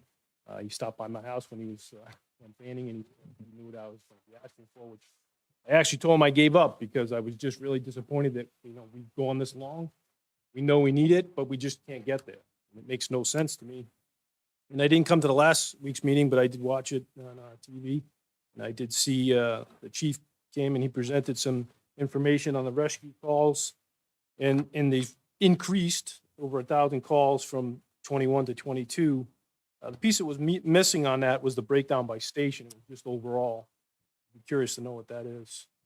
In addition, he stated that the need for mutual aid is also increased from 642 to 949. My question on that piece of it would be, how many times are we going out and providing mutual aid to others? It seems very one-sided, so if Councilman Rigo wanted to borrow my lawnmower, I'd surely let him use it, as a good neighbor. But if he came to me every single week and wanted to use my lawnmower, at some point I'd be like, this isn't really right. You need to get your own lawnmower. But you're in a similar situation. I think we're taking advantage of these other cities and towns, providing a rescue to us just to supplement what we don't have. It also affects the response time. And when I say response time, I'm not talking about when I place the call and they come to my house, because they're always going to send the engine to the house. They have the EMTs on there, so they say they still provide the same service. But the next piece is the transportation to the hospital, which is the critical piece. So now I'm waiting on a rescue coming from wherever, Seacon, Farrington, wherever it may be. It's not only unfair to the residents of Rumford, but it's also unfair to the other residents in East Providence, because if one of the other residents is calling, the other rescues are out, they're going to wait just like I'm going to wait. So again, it's just unfair, and I don't see why we can't get there. And it just, again, seems it's been years now, and we just can't get over the hump. So having 4 stations and only 3 rescues does not make any sense. I know there's one in there now that's on a part-time basis, or just Monday through Friday during the day, which I guess you can't get, so they'll make the call on a weekend or a night. It also, like I said, takes advantage of the mutual aid. If I was the other cities and towns, I wouldn't be really responding anymore. It's just unfair. I think there's also a possibility of achieving somewhat of a cost savings, because every single time we're sending 2 pieces of apparatus out, it doesn't make any sense. Send the rescue, and 70% of the calls are for rescue service. You don't need to send a fire engine. So when we talk about cost, I know it was mentioned at the last meeting that this would cost $1 million, and I'm having a hard time understanding how we come to that number. I know there were people on the council that were jumping right on saying, yeah, I'm all in favor. Let's get it. We need the rescue. And I obviously agree to that, but I don't understand where the $1 million cost is coming from. We already have the rescue situated in that station right now. There are EMTs that are qualified to work on those trucks. So again, I'm just struggling with that piece of it. Especially from a budget standpoint, when I looked at what was attached to the docket today, I try to compare. I look at the police and the fire. They're both providing 24-hour service. Similar in size. I tried to get some information from the web pages for both the police and the fire. To be honest, on the police side, it's kind of easy. They have 99 officers and they show 23 civilians. On the fire side, it's a little more difficult. It shows 112 fire, and the rest is kind of an administrative type thing. You get a pull up of an org chart. So it's not really clear, but in my estimation, both very similar in size, around 122. The piece that I've often asked about when I'm up here is, when it comes to the budget, the police budget is $17 million. The fire right now is 24.9. It's a difference of $7.8 million, and now we're asking for another additional $1 million to put on the rescue. Previously, I've looked at the number of calls for police versus fire. I was told it was like 5 times the amount. Police calls 55,000, fire calls 11,000. And again, these are dated because we can't get any of this information without submitting a request, paying a fee, which to me is totally ridiculous. Taxpayer, you should have access to that information. It should be on the webpage. So The other piece that I've noticed too, from a budget standpoint, police versus fire, the overtime is 1.4 on the police and 2.7 on the fire. Difference of $1.3 million. When I've asked about that before, it's a manning situation. We need more people. The police department is facing that same struggle. And previously, when I've talked to the fire chief in the past, they said, oh, we're going to put on a new class. We're going to get more people. Each year, we're putting on more, and nothing ever changes from the numbers standpoint. Nobody can ever seem to really answer why it's so much more. Again, it's same service, 24 hours a day, similar size. Why are the numbers so far off? And then again, to get that extra rescue, we're asking for an additional $1 million. None of that makes any sense to me. That's all I have. Thanks. Dan, I know Councilman Rigo later on under Councilman Communications, you have this item to save time. Do you want to make your comments now and then we won't do it later without objection from the council? Dan, you can stay there. And do you want to do that now or do you want to wait? No, I mean, that's fine, I'll do it now. And I just want to add, as you prepare your notes there, that the $1 million is the figure that I'm hearing is the block. So I agree, we've got to maybe describe it a little more, but it's being told to us that it's staffing. We have the truck. You have to have so many. You can't put like one guy on. You need a shift. But we'll dig into that more. Just to add to that, Yeah. I've been told about that too. So I've been told there's minimum manning requirements. Yes. So I've asked that question too. When's the last time a minimum manning study was done? Nobody could provide that answer. Right. Again, I'm just a layperson here. There's people in the city that make big money to be overseeing these departments. I don't know why I'm here all the time pushing for this. That's their job, to provide the safety to me. Every year, my taxes go up. $8,000 last year, $8,200 this year. Those are the real numbers. I don't mind paying my fair share, but I'm not getting a dime more for it. But every single year, the city comes to me, wants more money out of my pocket. Can't even get a rescue without giving $1 million more. Councilman? Yes. Thank you, Councilman Rodrick. As you pointed out, I do have a question, and there was definitely a typo. My biggest thing, again, as I brought up at the last council meeting, is the fourth rescue being manned 24/7 at Station 3 in Ward 1. The typo here is that I wasn't looking for January 22nd versus January 23rd. I guess when I sent it in, I had my business hat. I wanted to see right now, we're a month in, what were the rescue runs in January 22 versus January 23, and the same thing with the mutual aid calls, because I want to see what sort of trend we're going on. Because as Chief Quick talked about at the last meeting, we had the 9,600 or so rescue runs. If this number continues to go, where are we and where are we tracking? Let's hold there and let's answer that question now. I did get word to Chief Quick that the wording on the agenda, and it was communication problem on my part, but I did get word to the chief that you were looking for the year comparison. Chief, were you able to get that? Could you come up and then you can go on with your other questions, but let's find out about the comparison question that you asked. Oh, sure.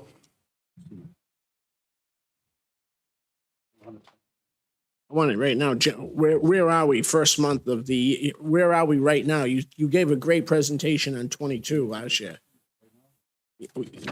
Yeah. Yeah, can you pass these down to you fine scholars?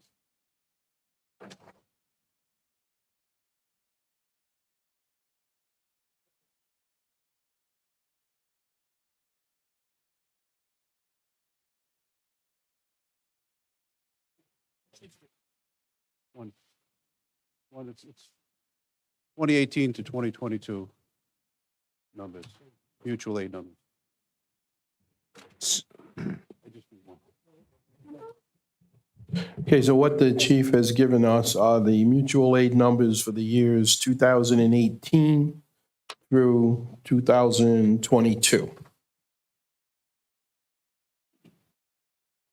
And for the benefit of the public who can't see this right now, I don't know if you can, Chief, if you can give us the Cliff Notes version of this, or you don't, never mind 18, but if you want to look at the last year, you have to date this year? To date, this Well, we year, just I do not have started. it on here, but Right. I know the. You know the numbers, okay. So how are we looking 2022 to this year?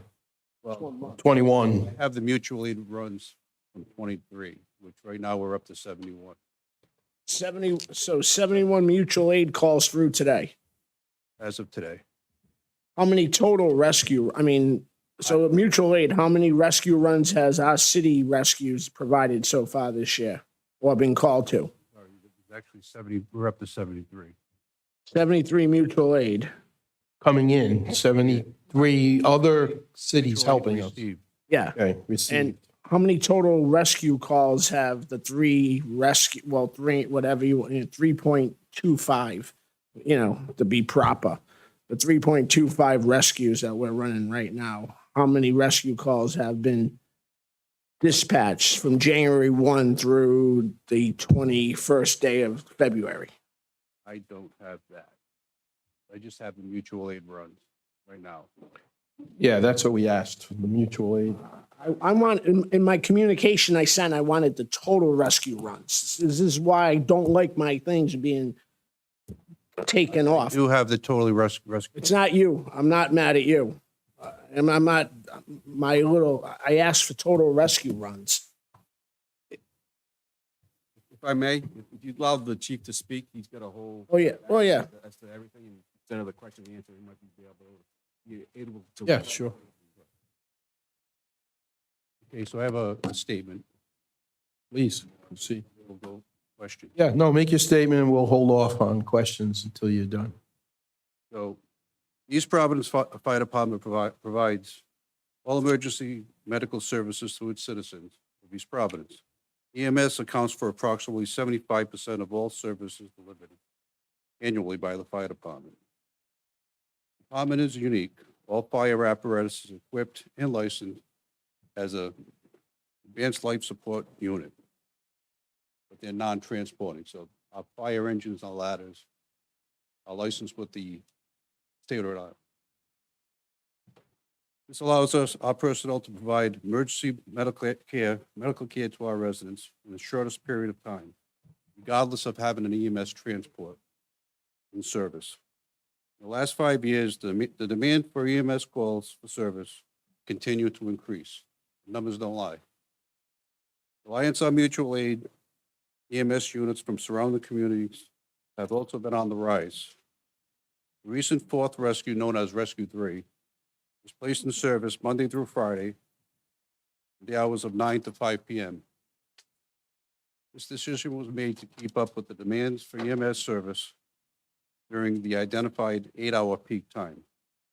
Total annual EMS responses from 2018 to 2022 increased about 16%. The last 5 years show a 4.7 annual increase for all department responses. This identifies a continued increase for EMS service demands. Mutual aid service received serves as the inability to meet service demands. Department has transitioned in the last 5 years from being a significant provider of EMS mutual aid to surrounding communities to now being a consumer of mutual aid. In the last 5 years, our demands for mutual aid surrounding communities has gone up 15%. A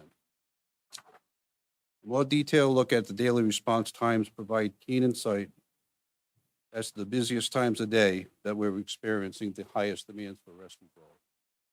The peak times were identified the hours of 9 to 5 p.m. This 5-year mean for EMS responses during these hours between the 2018 and 22 show a 56% of annual EMS responses occur between 9 and 5 p.m.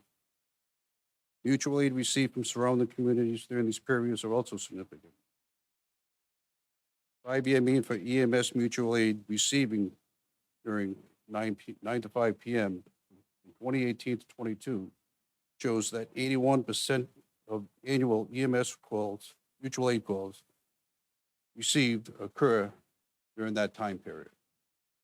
Finally, a 5-year mean for EMS mutual aid given during these hours between 2018 and 2022 shows that 70% of our annual EMS runs given responses occurred during the same time.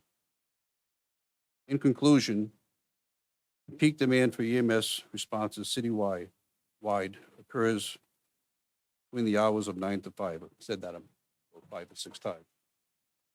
Most of the EMS mutual aid received is also during the same time. An answer to this operational shortfall would be adding an additional 5th rescue placed in service Monday through Friday, 9 to 5. And we're still in the planning stages. Nothing's off the book. We're planning. We're going to seek funding. We're going to negotiate with local 850, and we're going to implement. I just heard you correct. You're saying that we could technically need 5 rescues. That's correct. During the peak. That's what I mean, during the peak. We want to plug that mutual aid number. We want to plug it up. We want to aggressively reduce that number. That's my concern, obviously, too. And, you know, again. Another rescue call going on now. Exactly. Yes, my timing's your time perfect. He just called him. I saw him over there. So, Chief, I know you've addressed this before. Can you clarify a little bit more about how this expenditure of $1 million would solve this problem right now? Or are there other plans in the Just works? over $1 million to put a rescue in 24/7. What about the peak, 9 to 5? The peak 9 to 5, we're looking at about $350,000. What would happen in the off-peak hours? Do you anticipate disaster? I mean, how do we handle that? If I could Project, have an I appointment know. for every rescue call, we wouldn't need 5 rescues. We can, we can't predict when calls are going to come in. Yesterday, between 1:40 and 2:40 p.m., we had 7 rescue calls. Right, and I know you can't, obviously, all of us have probably been touched by this, you know, you can't project, but what would you do if on a Saturday night at 2 a.m, you know, you get a 911 for a rescue? How do you handle it? Sending an engine company or a ladder company that's a licensed Department of Health. Right. And you Rescue. wait for transport? We'll wait for, if it's a mutual aid call, we'll wait for the nearest rescue that's available. Do you have any idea, and you know, you don't have to, if you don't have it in front of you, that's fine. Let's take the Rumford Station, that's under the spotlight right now. What has been the longest wait that you've ever heard of a family? I don't have those times. I can get the times. You haven't received any complaint other than, you know, the normal ones we have about getting the rescue? No complaint. No one has called you saying, my family waited an hour or half an hour? Or... We have EMTs on the scene within 4 minutes. But then the transport. Transport is a problem. So the Kat, you wanna? So have you ever? Excuse me 1 second. So just, for the Hang on 1 council, and I second, know- he's just gonna. I know what he's Oh. gonna say, so I just wanted to inform the council. So the reason why I know the city has the team that they do on the ladder truck, because this was something when I first became a councilwoman, I was concerned about budgetary, is why are we sending these ladder trucks and other apparatuses that cost money and fuel instead of sending our EMS? Yeah. And so it was understood or explained that we have the licensed personnel on those apparatuses to serve and intervene in whatever situation is there. American Heart Association standards say that you have to be on scene for at least 30 minutes providing that ALS training. So they're not even looking to transport anybody within the first 30 minutes. They're doing life support measures. And so that then gives us some time, well, not us, I say, but healthcare providers, the department, time to get those rescues there. So it does work to the rescue's advantages, the emergency responders' advantages in any municipality, because you have to stay on scene for 30 minutes at a minimum for best outcomes for those arrests. So, but I did have a question, and so I hope that answered your question, or certainly, yeah. Again, going what Councilman Rodrick was talking about and everything like that. As far as how far have you had mutual aid in? Warwick, Swansea, Warren? I would say Attleboro, North Attleboro, on really busy days.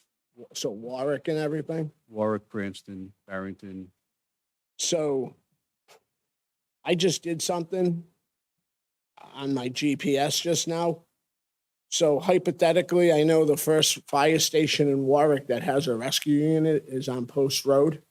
And I just did it to the northern part of, I represent, obviously, you know where I represent. I put Vermont Avenue in Warwick from Station 2 on Post Road in Warwick. It would take that truck, obviously, you know, traffic right here and sirens and everything going on. But right now, that GPS is telling me it's taking 20 minutes. Even though you have the 10-minute, the half-hour protocol. By the time that call comes in, they're going to GPS this to get here and everything. It's 20 minutes. So it's going to take a while for them to get the truck here. So that's what I'm trying to get. It's the quality of life to the citizens of the city. We totally understand. Yeah. So it's that's hypothetical if that rescue is available, because that's the first one they will send is Post Road. But then in theory, it could be coming from Apponaug. And they could be coming from Rhode Island Hospital. Yeah, or two, exactly. Yeah. Most of the rescues are at the hospital. Yeah. Taking the runs from the hospital. Can I just chime in on something real quick? Because, I want to thank Councilman Rigo for bringing this up because it's important to the ward that he represents. And it's important to our residents that we have that feeling that they're being protected at all times. But the reality is, if you had a fourth rescue, there's never a guarantee that you're not going to need mutual aid because at any moment, all those rescues could be tied up somewhere and that call comes in. So I ran the numbers just now because I asked the battalion chief here. From the beginning of the year till now, based on a number of out-of-town mutual aids that we've had, we have 1.36 calls per day for mutual aid is what that comes out to. Now, did that really break out that way? No. You may have had 4 on one particular day. What we do know is what the data shows. 80% of mutual aid calls come during 9 to 5. We've got a fourth rescue now working Monday through Friday, the busiest time when you get a huge influx of people moving into the city because of work and going to the doctors here. A lot of the calls, believe it or not, involve us going to medical buildings because an older person will go to an appointment to Coastal Medical. They get a heart cardiogram and all of a sudden they're like, whoa, we better get you over to the hospital. This is not looking good. And the chief will back this up, that a lot of our calls during the day are going to these medical facilities to bring them to the hospital. So let's take a look at that. 80% of our mutual aid calls happen between 9 and 5. We've put a fourth rescue full-time negotiated through the union from 9 to 5. After we looked at these numbers, and I want to thank the councilman for this, after we looked at these numbers, my eyes became open to a real problem. The majority of our calls happen during 9 to 5. We would be better served. Our residents would be better served if we put on a fifth rescue between 9 and 5, because that's where 80% of your mutual aid calls come. Now, when you look at the calls that come in from midnight at night, like in Rumford, from midnight till 8 in the morning, it's negligible. Hardly any calls come in during that time. Now, does it make everybody feel good knowing that, hey, you have a fourth full-time rescue with a couple of guys sitting at the station house midnight till 8 in the morning? course, I feel good. But the reality is negligible a number of calls come in during that time. And the chief, I learned from the chief and the battalion chief recently, that a majority of the calls that Rumford Rescue goes on is center of the city. What the chief actually said to me is, hey, we would probably be better served having another rescue in the center of the city because that's where most of the runs go. So we need to look at the numbers. We need to look at all of the factors. And yes, $1 million is a lot to come up with when you're trying to put a budget together and trying to pay for everything that we have going on, which includes contractual obligations to pay increases. You know, we just did a contract with the police, fire, teachers, everybody else. So you're going to see our budget increase by those contractual obligations. So I wholeheartedly support putting our resources where they're best going to serve our community. And I've asked the chief to start looking at, let's get a 5th rescue during the peak hours, serving our residents where 80% of those calls are occurring. And we're actually going to look at that. That would require us, of course, negotiating with the fire union. Now, Mr. Landry mentioned, you know, when's the last time we did a study? That's not a bad idea. We may go out and hire a special consultant to take a look at what our manning is. We have 5 engines spread through the city. If we took the manpower off one engine and put them on a rescue, that'd solve your problem.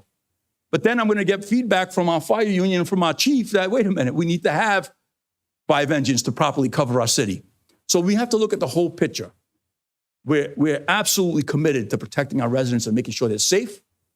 But we need to look at where do we need that extra manpower. Right now, that 5th rescue or that 4th rescue is doing that. Monday through Friday, that's where you get the majority of calls that you need in another rescue.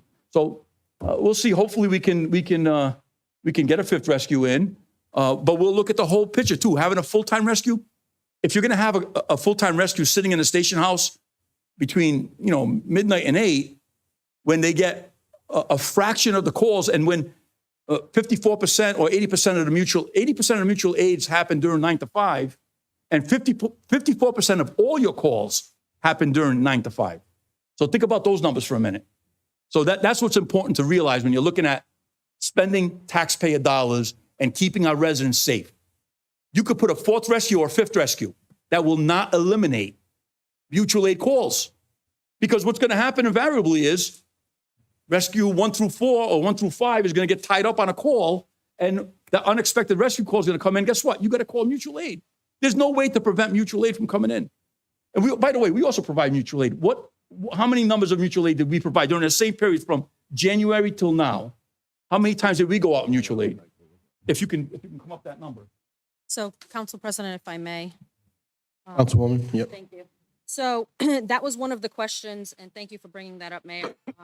So we, 2022, had given mutual aid at 313 and received, during the peak hours, we had given 208 and received 472. Where are we contractually that we have to, and I know it's in good faith because we received the mutual aid, but where are we contractually that we have to provide that mutual aid? Because if we're going out on a call to service other communities, but our community needs it, why wouldn't our rescue stay and service our community? Instead of having to send somebody out and then another call comes in for our citizens. The problem is we all need each other. If we can regionalize, that would solve all our problems, but it's not going to happen in my lifetime. And then and I don't know if you're able to answer this, but when a rescue goes to one of the medical facilities, the hospitals, what is the turnaround time? Is there a protocol? How long they have to stay there with the patient or hand over care and return? Because I'm wondering if there's a gap in some of that time that we can gain back. We'll receive paperwork, but we still do a workup. We still do a workup by our protocol. Right, I get the paperwork part, but could that be done at the station versus on site No, at the hospital? All the rescue reports have to be done at the emergency department and signed off by a nurse. And that's usually done by how many people? Is it 2 on the truck? Yeah. 2. Because I'm wondering what the time is that's spent in the bay with the truck, because obviously if calls are coming in and our trucks are held up in the bay, and they're not coming back to answer additional calls, and that can be problematic. And most of our time is spent at the hospital doing the documentation. It's a lot of documentation for every patient. You have Is to it go through it. computerized? No, I understand that. Yeah. As a healthcare Yeah. professional, I get it. New image trend. Right, and we just, new image trend program in place, and that's gonna help us with our times at the hospital. So it's a digital, it's an Digital. electronic EMS. So much easier. Web-based EPCR, and you're actually using a set of macros, or depending on the type of call you have, you can have a macro for a system. Now you know the minimum that you need to record, reduce our time, hospital, we transfer to the label. And you're required to in the EMS to by health department as well. So we're streamlining that as fast as we can. Yeah, because I could see that that would be time saving if we could get, I mean, that, some of this is redundant, right? If you're been on the front, in the rescue for a year, and you've done multiple calls for the same thing, other than personal information, everything else that you're adding is redundant, you know? So I'm wondering if there's a mechanism to streamline some of that medical record so that it saves time for our rescue EMS personnel so that they can get back. Some of the problems with our EMS personnel, they're waiting in line to see the charge nurse. Oh, no, See I the get triage- it. I- the triage nurse. My unit that I work on is forward facing to the You'll see a line the of bay rescue. and the helicopter, so I see what that looks like on a daily basis. They were at the And it's hospital for awful, yeah. over an hour. Oh, And they get absolutely. back, well, what happened? We had 5 rescue jobs. And there's a line at the hospital, yeah.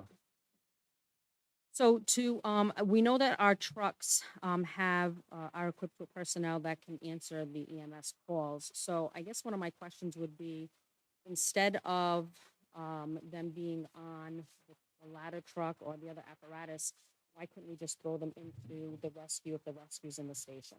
On the fire truck or a ladder truck? Ladder truck has 2 people. You drive a power ladder, just to back that vehicle up. Somebody over. I mean, it becomes a safety issue using that ladder. I'm not saying using the ladder, I'm saying use the No, personnel. using the ladder with the one person. In other words, we'll keep the ladder in service and we can cross man. But we're gonna be taking personnel off the other vehicle. We're gonna run short. We're short now. NFPA being the 4-man companies. And we're doing 3 and 2 on the ladders. So essentially, you can't take manning off of a ladder to operate. We can do just about anything, but we'd have to negotiate it. All right, I think I'd like to move it along because we're getting a little away from the agenda, which said numbers. Unless there's a burning one question. question. One thing to say too, but Yeah. Go ahead. No, you first. but I'd like to say Councilman Fogarty. thank you because I am one of those calls between 9 and 5. They actually saved my life from a heart attack. So it does happen. Those are the hours from my doctors. And I appreciate the services you guys do. Well, I do our best, we really do. You mentioned the union a couple times. Are they blocking us from staffing this 24/7? They're not blocking us at all. All right. This 9 to 5 shift, is it the same people that work it Monday through Friday? It'll be a different personnel. How often does that Now, rotate? It's the same people, 9 to 5. So you got, everybody else is working shifts, but you got, some guys get 9 to 5 Monday through Friday. Correct. Okay. Correct, and they're all bid positions. Thank you. Thank you, Chief. Thank you, Battalion Chief. I think we got some answers. We're getting a little closer. Let's see how it goes. Thank you, Councilman Rigo. I know that our police chief is here, and along with my hopes to not keep these department heads here all night long, especially police and fire. I mean, they're short-staffed and they're working around the clock. Without objection, Councilman Fogarty, you have an item on the agenda that we've asked the police chief to comment on. So rather than you staying here all night, Chief, Madam Clerk, we're going to, without objection, on page 6, move number 4 to now for discussion. The review of East Providence School Zone speed camera and red light traffic enforcement camera, census, SCATSO, contract and policy for discussion at the request of Councilman Fogarty. Councilman, if you want to lead the discussion, and the chief is here to help answer questions. Chief, could you come forward, please? Thank you. Thank you, Chairman. Well, the original discussion is based upon a lot of the constituents that are not in favor of the all-day speed cameras from 9 to 4. In talking with some of them before I even had this on the agenda, more of them are concerned about the timing, being if it's a school safety issue of the kids going into school. Ken Heights is 8 o'clock, 8 to 9, out at 3, with a crossing guard and a red light.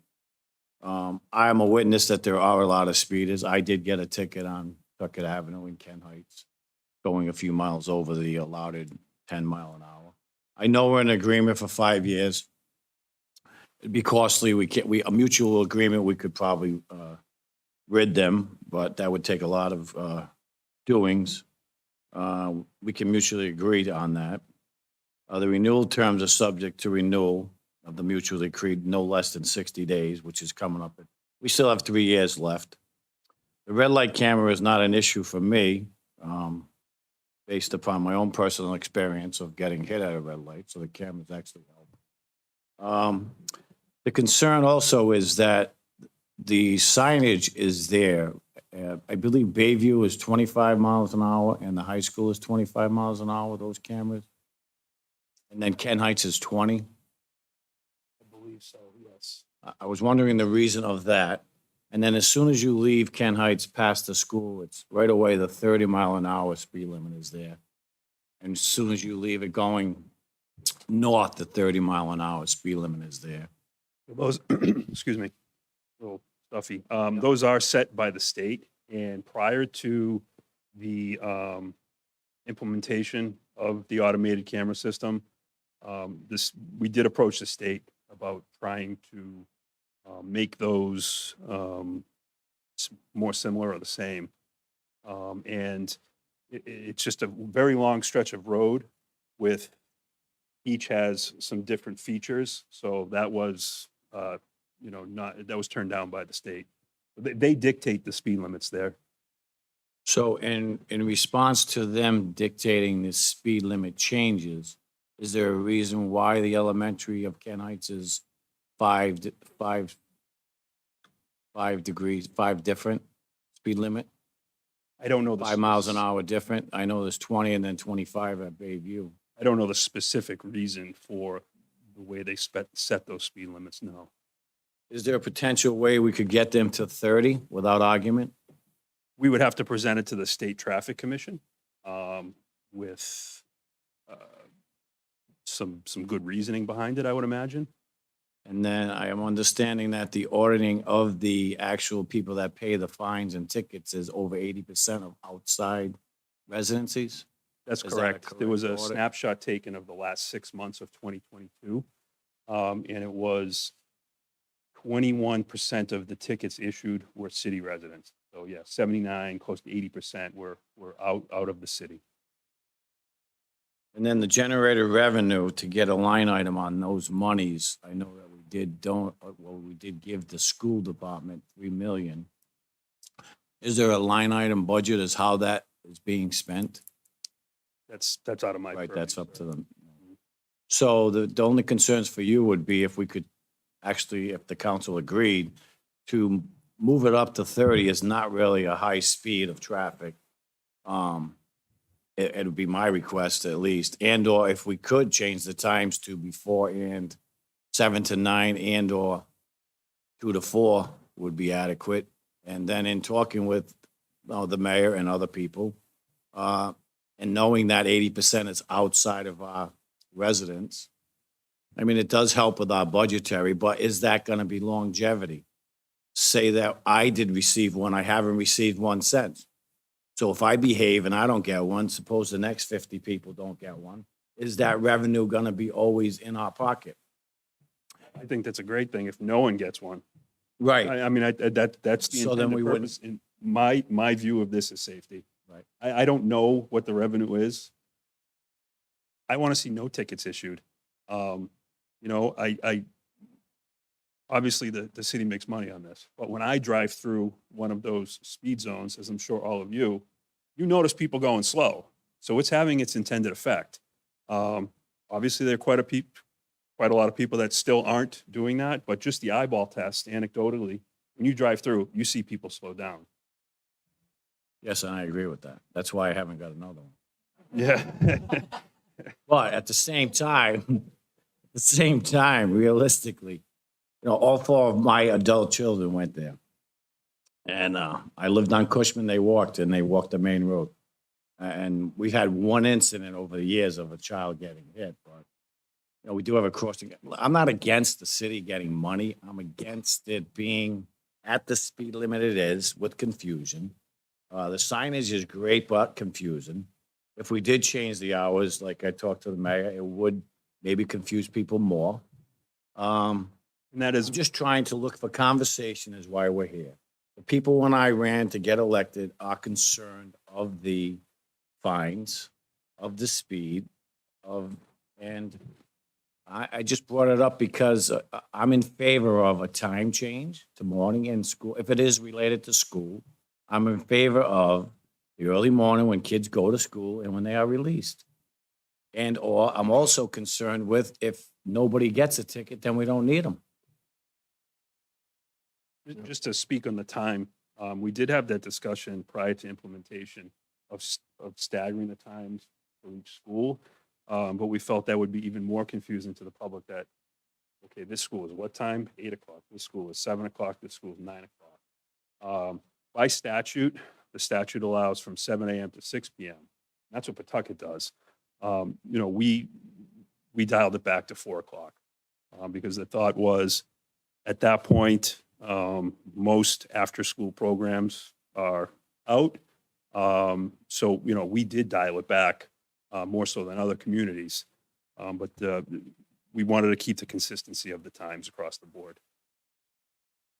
I think, thank you, Councilman, and you can continue more, but I think the consistency is important, but I think it could be consistent if we did all schools 7 to 9. That window kind of covers elementary and the high school.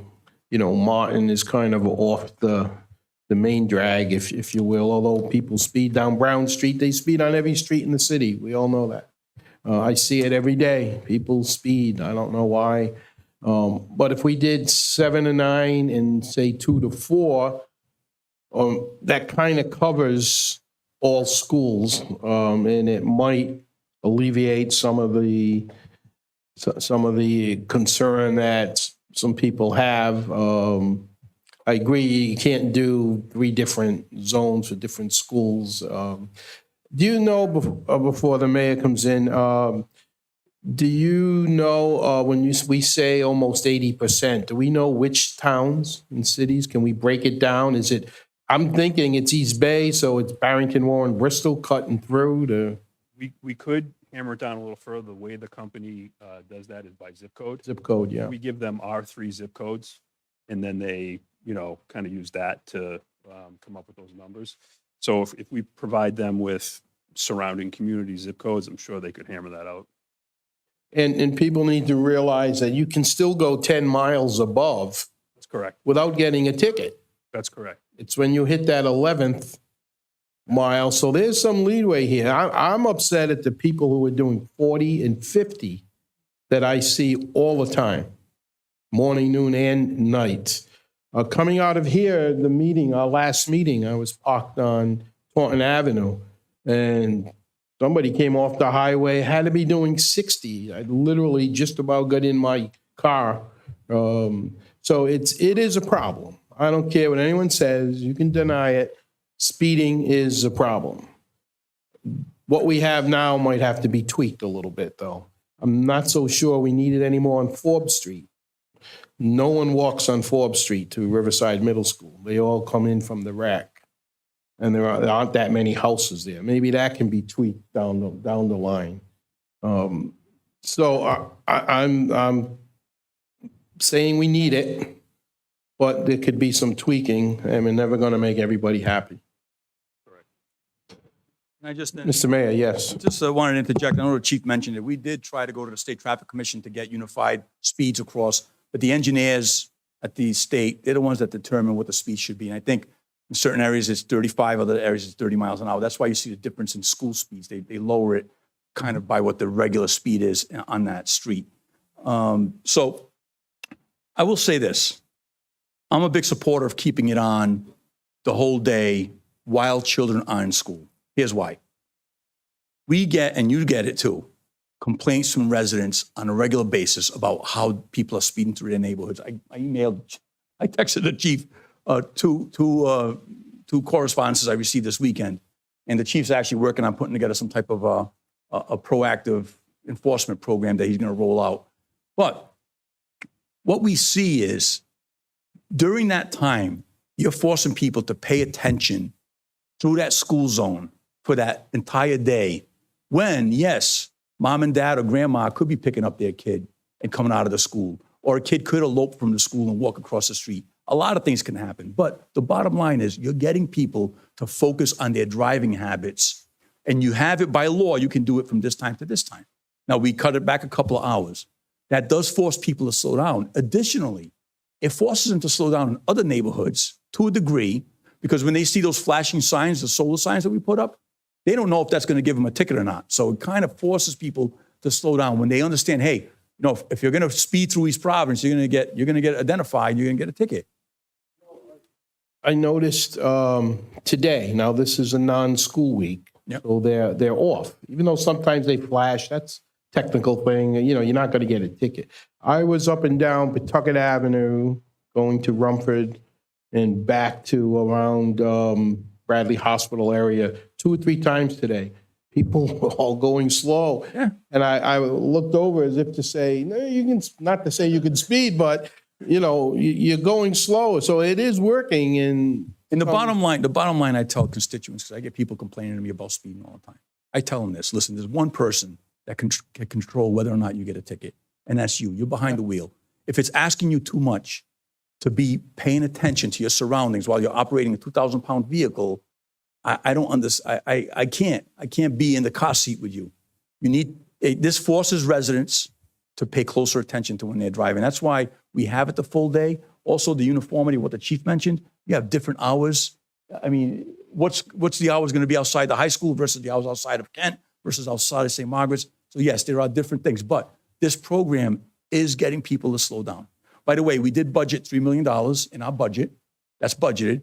And the revenue collection has superseded that. So we'll be all set in that. Any additional revenue would go to capital, which would then allow us to make other improvements to the city. thank you. Councilman, did that answer some of your concerns? Yes. Yes. Just statement. So I looked into this when I saw Frank put it on last. I wanted to know where the $50 fine came from, and I wanted to know where the enabling ordinance that set the times and locations. The $50 I was told is the state. The state determines how much the fine is. So we can't do anything about it, because I thought maybe down to 25 or something. So that has to stay. I also found there was never an ordinance written regarding these. You guys just passed a resolution letting the city to put them wherever they want it. So if I'm right, Mike, an ordinance, this is a traffic law. If, Frank, you mentioned changing times, we do have the power to write an ordinance that dictates times and locations.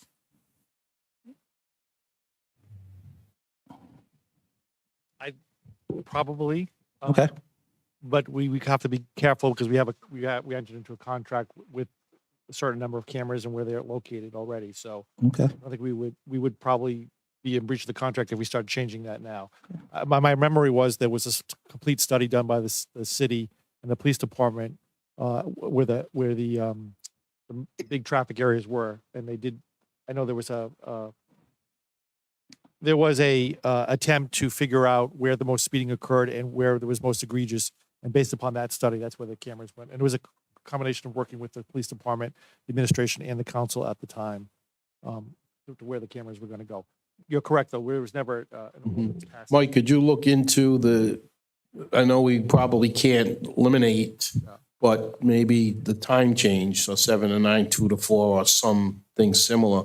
Can you see if that's a possibility? I know the mayor's saying he doesn't want to do that, but whether we do it or not, let's find out if we even can. Otherwise, why have the discussion?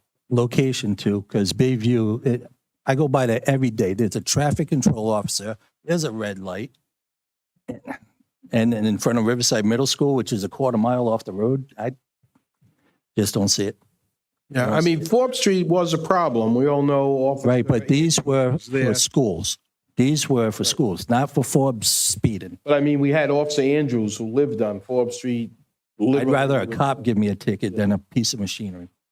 I hear you. That's me. All right, is there anything new that we haven't brought up? If not, I'd like to move on. Chief, thank you for coming. Thank you, Councilman Fogarty. Thank you.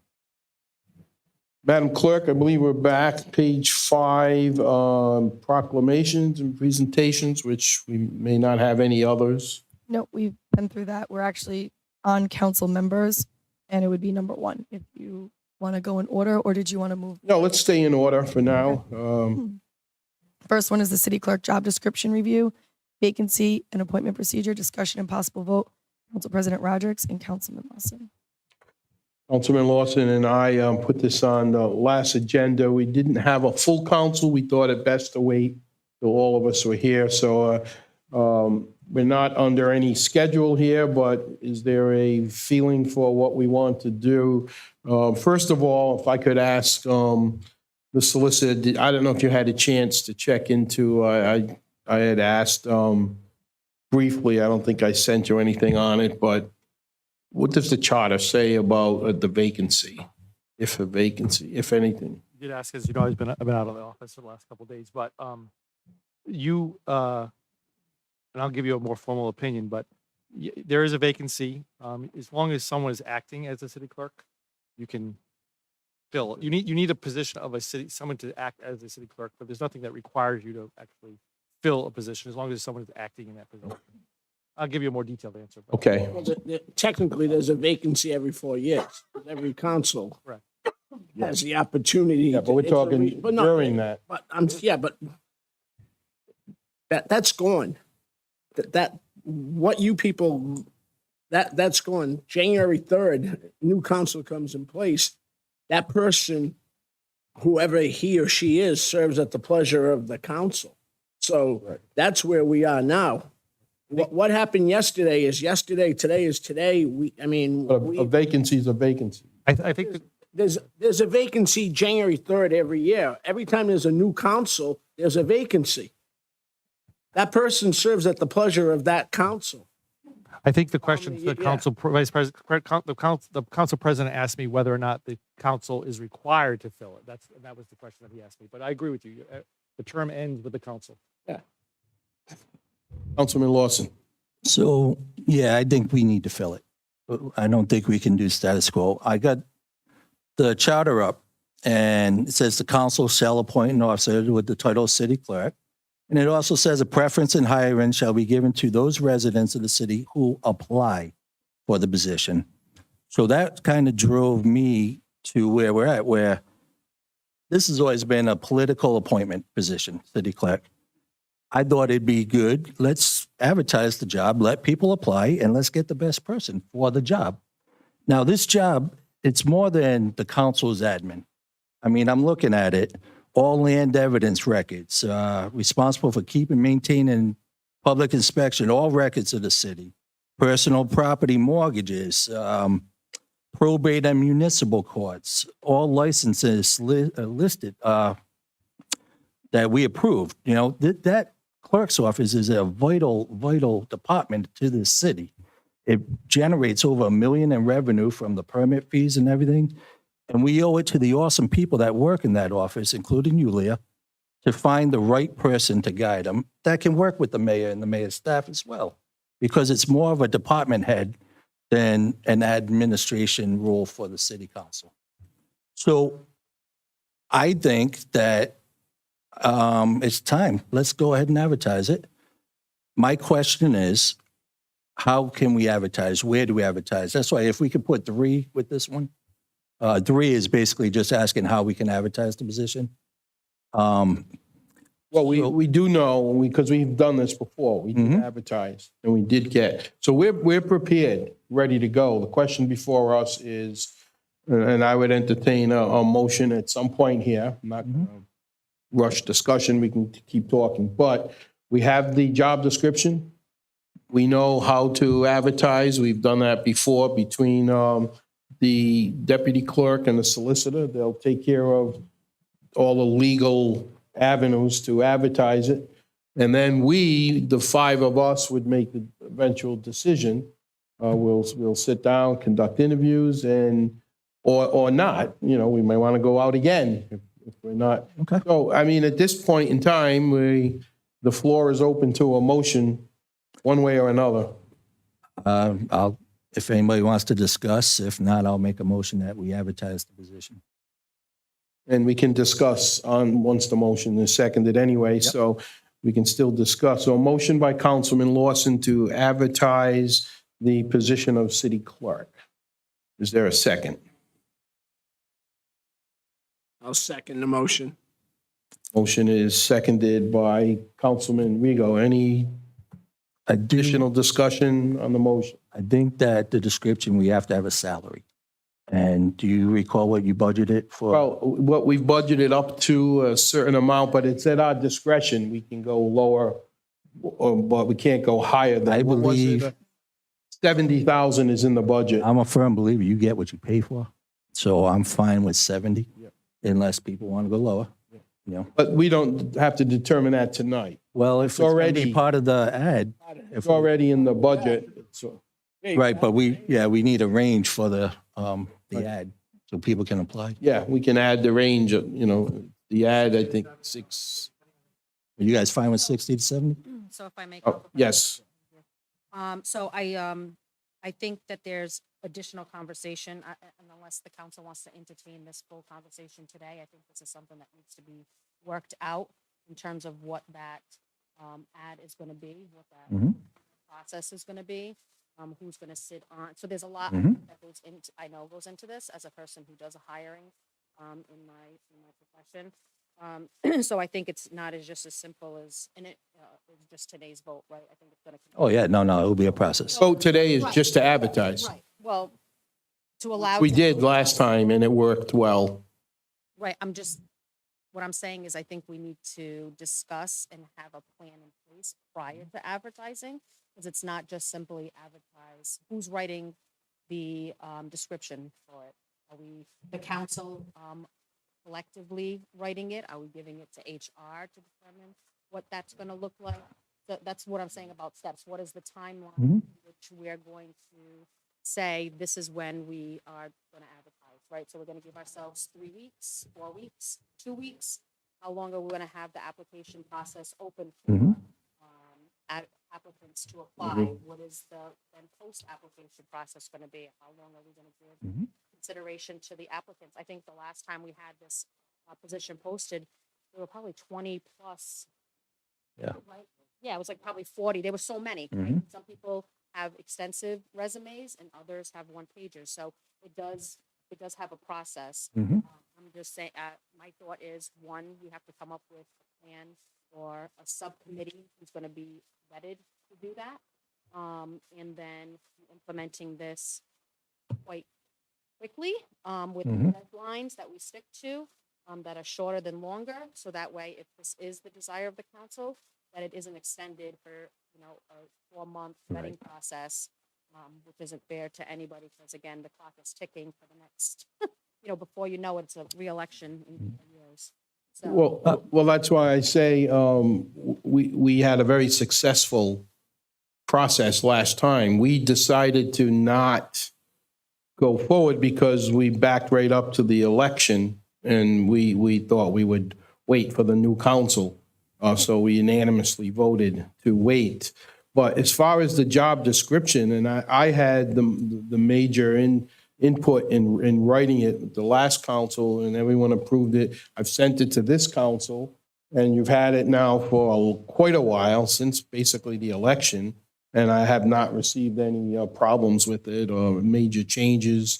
So I think it's time we could add a little bit to the vote tonight to the motion if you want to put a timetable, but this is by charter, something that maybe the new charter commission can try to fix.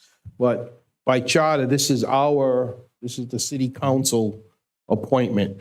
So we should be doing, the deputy clerk, the solicitor's office, someone has to physically receive the applications. We're not going to be doing that at our homes. So they'll come here to City Hall, and they're just going to catalog them for us. Yes. I think the last time we did this, we did it through HR. So HR, we got all Right. all the applications. They didn't open them.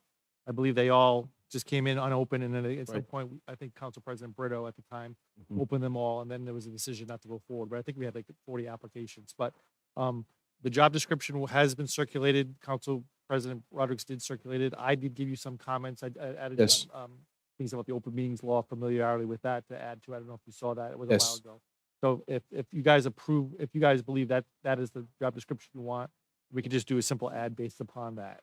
Right, and Basically just put the open position, and then you say, the job description is attached, and they do it by like a link or something like that. And it probably would be more of a discussion for executive session, because now we're getting into straight personnel, not the hiring, but the discussion of the applications. Then we come out Right, here that would be and, done. Right. If you would like to go through the applications and kind of like, say you get 100, you're not going to interview 100 people. I don't think. No. You're probably going to go through Right. and get, the top 20, 10, whatever you want. It doesn't matter to me, or it's your choice. And then that would all be done in executive session. You pick your top 5, maybe have another meeting to have an interview session with those top 5 or 10, whatever it is, and then how you make the decision after that. That's how you do it. But it's up to you. Council Can't do it in President, executive session. Councilman Lawson. if I could suggest, send what you got, run it by Napoleon and HR to see if it needs to be Well, cleaned they up. already have it. We already have it. Oh, they already have it. Yeah.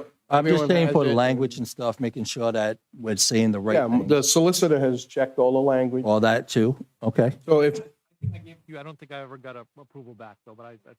well, we can wait, but I mean, So if all I'm saying is next people wanna get meeting, moving on this, now we're going to wait another meeting. I don't care. well, next meeting, we could finalize the ad and then get That's it out fine the with me. following day. Things are going smoothly in the office. I'm not in a rush. Right, but we have to. It's, It's our, By charter, it's we our have to. obligation. That's Well, what that's- we got elected for. That's why I entertained the motion. yeah. I'm ready to go. I mean, I'm not against the person who's sitting there now or anything like that, but that's the process. We may come back and we might not like any of the 50 people applied and we continue on there, but we have the obligation to do it. Councilman, We're gonna keep on throwing it I'm ready tonight. You guys have the, No, but I agree with Anna. Let's do it right. Let's look at it and then next meeting. well, I agree with doing it right, and I think I have, but we want to wait, then you want to retract your motion? Yeah, and she asked that we review it a little more, so I'm going to extend that courtesy. Okay, well, Withdraw it. keep reviewing. I'll entertain whatever you suggest. If I may just for a second, Councilman. Yes. Two Chief. things. First, we have not seen it from the HR yet. We haven't seen the job descriptions yet. We've seen the last posting. And also as a reminder that the $70,000 is what we budgeted for the Right. position, but not the salary for the term of the person when they're there. So $70,000, you plan spending $70,000 per year for the position. That was the budgeted amount. Remember we talked about, you guys had discussed, the previous council had discussed that by the time the person starts, it'll probably be March or even April, and they had designated that salary for that project. Yeah, it'll be prorated from when they start. Yeah, I realize that. Yeah, but the rate's the ad- same. For the ad, you need to put a full year salary on it. Yeah. Want to make that point. Yep, understood.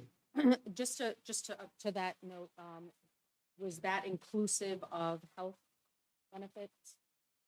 All right, so that's just the salary. Well, that's a good question. I don't know. I don't think I we think- were really specific Right. when we made the budget, whether that 70 was salary or if that's, it was the line item for the clerk. So did that include, was that just strictly salary? Or that include also all of the other benefits that are associated with that? Because that would change the range. In that case, we would need to know what year.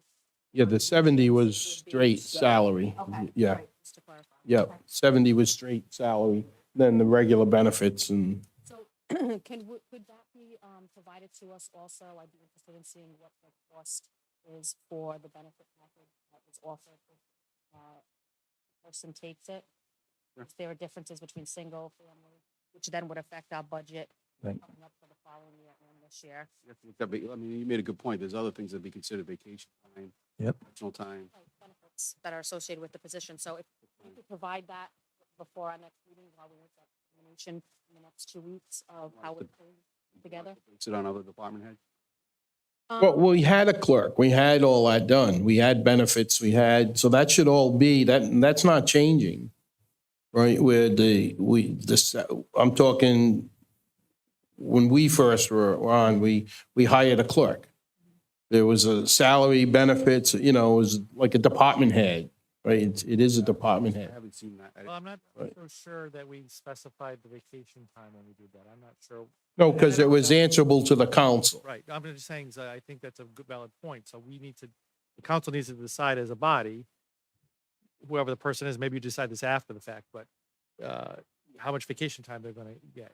Is it 3 weeks, 2 weeks, whatever? Do they accrue the vacation time? And that's a good, who approves their vacation? Who approves the vacation? Council time? does. Yeah, because he reports to the council. The last council, the council president, Right, he but- would always bring it to the council. Nothing to do with HR, the mayor. Right, but what if we say, yeah, fine, take your vacation, but there's already 2 people out in that office? You know Well, what I we mean? have to It's work it like, we out, need to you be know. more collaborative because they're a department head. Yeah, but You know, we I got do no it. problem that we approve the vacation, but these are the little things that we need to make sure are right. What's the starting vacation rate? If you, a department head or anything like that, what's normally 4 or 5 days, 2 weeks? A week. 4 or 5 weeks. 4 or 5 weeks, I'm sorry, I didn't hear you. Yeah. 4 or 5, oh. It- Private it's a sector, range. we're not used to 4 or 5 weeks to start off with. I just, I was 4 or 5 days. That's, yeah. So if that's the case, we start them off the standards, the standard that every other city employee gets, whatever they're starting, 2 weeks, then it would be 2 weeks on there. I mean, because they're coming in brand new. And then if it's after 3 years, you get another week, however it works. So you get, Napoleon might get 6 months, the way he's offering things up there now. So, that's what we use that as the scale for vacation. This is what I'm saying about the minutia that we have to. Yeah. Mm-hmm. Not just posting the job description. We have to think about all these things because during the interview process, we have to anticipate what those questions are going to be from those candidates about health benefits, about comp time, about vacation time. And so I'd like to know because we don't deal with personnel matters. Even though we've had a city clerk in the past, it was something that I've never was involved in other than my day-to-day needs as a councilwoman. I wasn't involved in her salary and all her benefits. And needed time off, then that was, if it was reasonable and there was no conflict, it was given. So those little minutia things that now we should be and probably should have been involved in before are things that I'd like to know about so that I have a general idea moving forward. Well, Or any kind of agreement that previous city clerk had. Yeah. Not even the immediate previous, but even the one that was her predecessor, right? Yeah, because that one was a long-term sitting city clerk, and so. Yeah, which is what we did when we looked at the prior, I don't want to reinvent the wheel, but I'm fine. We'll wait, but when we can't have this discussion here, we're talking about personnel. So we might have to, the next executive session, tie in all of these other things. This is a council responsibility, not an administration. To the extent you're just talking about the offer, a general benefits, what you want to offer as a general without tying it to individual, that would have to be done in open session. It's when you get to the choosing of the person and what the qualifications are, that's Right. closed. But if you're going to set the benefits before you do the application and or approval process, that has to be all open. Sure. And I'm just saying, we already had that, right, process. So are you withdrawing your motion? This is I'm withdrawing. status quo. We continue with the deputy clerk. Can I Okay. just ask for clarification so Yes. we know what you're looking for? So there's a job description that's been circulated. I tweaked it a little bit to add some Yeah, stuff. on I've the sent open it space law. twice. I'll send it a third We'll- time, I'll and then I'll send it back to you. I'll send it out to everybody, because I think you need to send it back to me. I'll send it out to everybody. Okay. Ask everybody not to speak to one another, but if you have any particular comments through me, and then we'll go back, I'll bring them back to the council president and see what they have. I think you'll probably be pretty much satisfied with the job description. Yeah. But then once that, we can do the advertisement, we'll draft and We'll draft a sample advertisement for the next meeting so you guys can chew on it. Okay, What you said was fine. It's just the minutia, like Anna said, that we want to make sure. sounds good to me. Next item. Thank you. Next item, discussion of non-tolerance for distribution of racist or other discriminatory materials within East Providence. Discussion, Council President Rodrick. This is just going to be a very quick statement. I've had at least half a dozen constituents contact me and show me racist, discriminatory materials that were thrown on their property, This happened in this city. It's been happening a lot of places. But prior, the police department made an arrest of a couple of people. There is an organized group that is responsible for some of this. Some of it they get away with under the First Amendment. And the other charges were more trespassing and there were some other charges, Chief, but at least that, I think, I don't know if you want to add to that.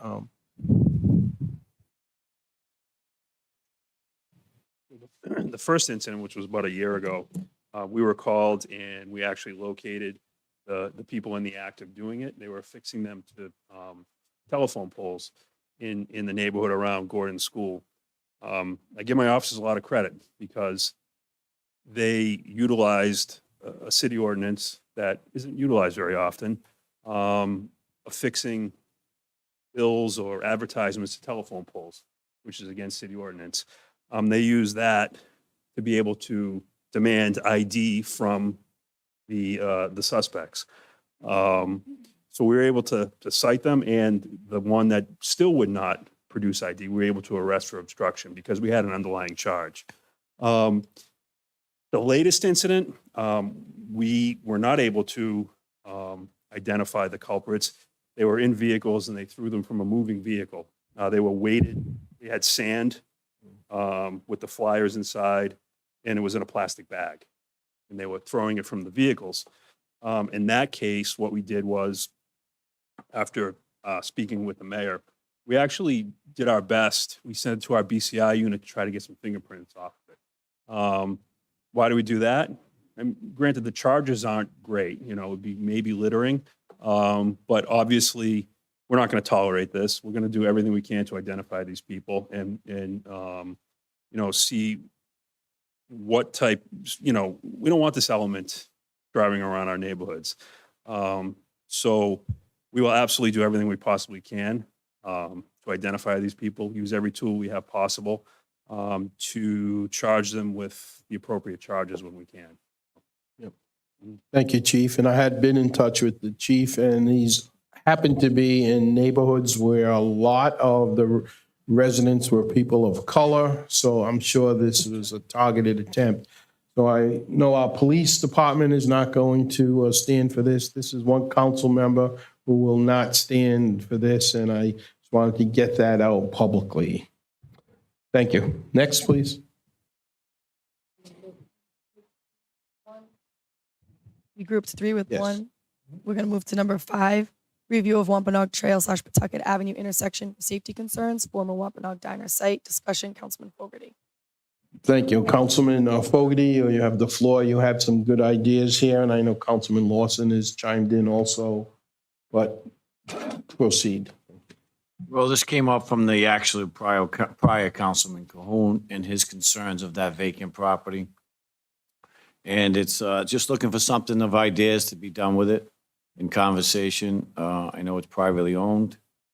There were some ideas for to buy it from the person who previously bought it at the price of $150,000 that he paid for it.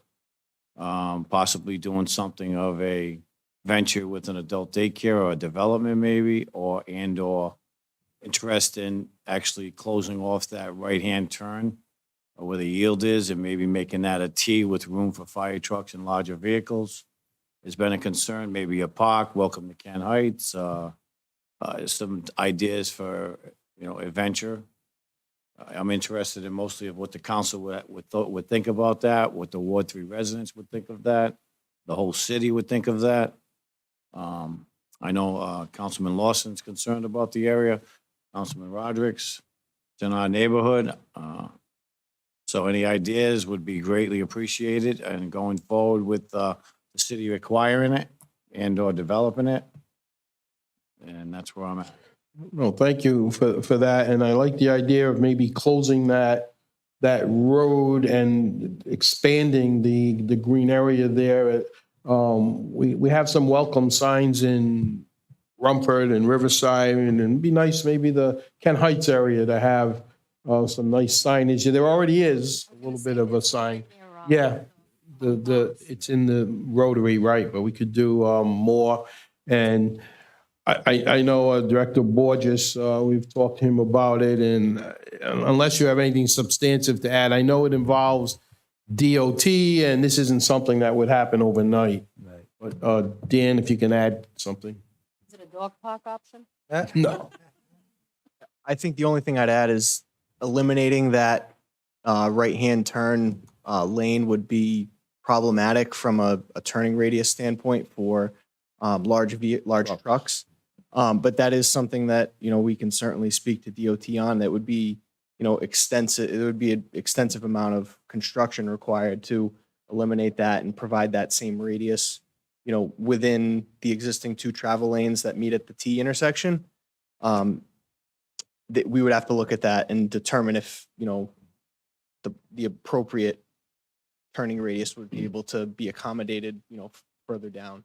And we can't even get DOT to pave Pawtucket Avenue, so I don't think they would move too quickly on this. So maybe that could be a back burner thing, but quickly we could look at just getting that lot. If nothing else, have the owner clean it up. If he doesn't want to sell, or if we can't do something with it. It's the lot at the corner there that goes adjacent to the Aegean Pizza building, Amori. Pizza Amori, correct. Pizza Amori.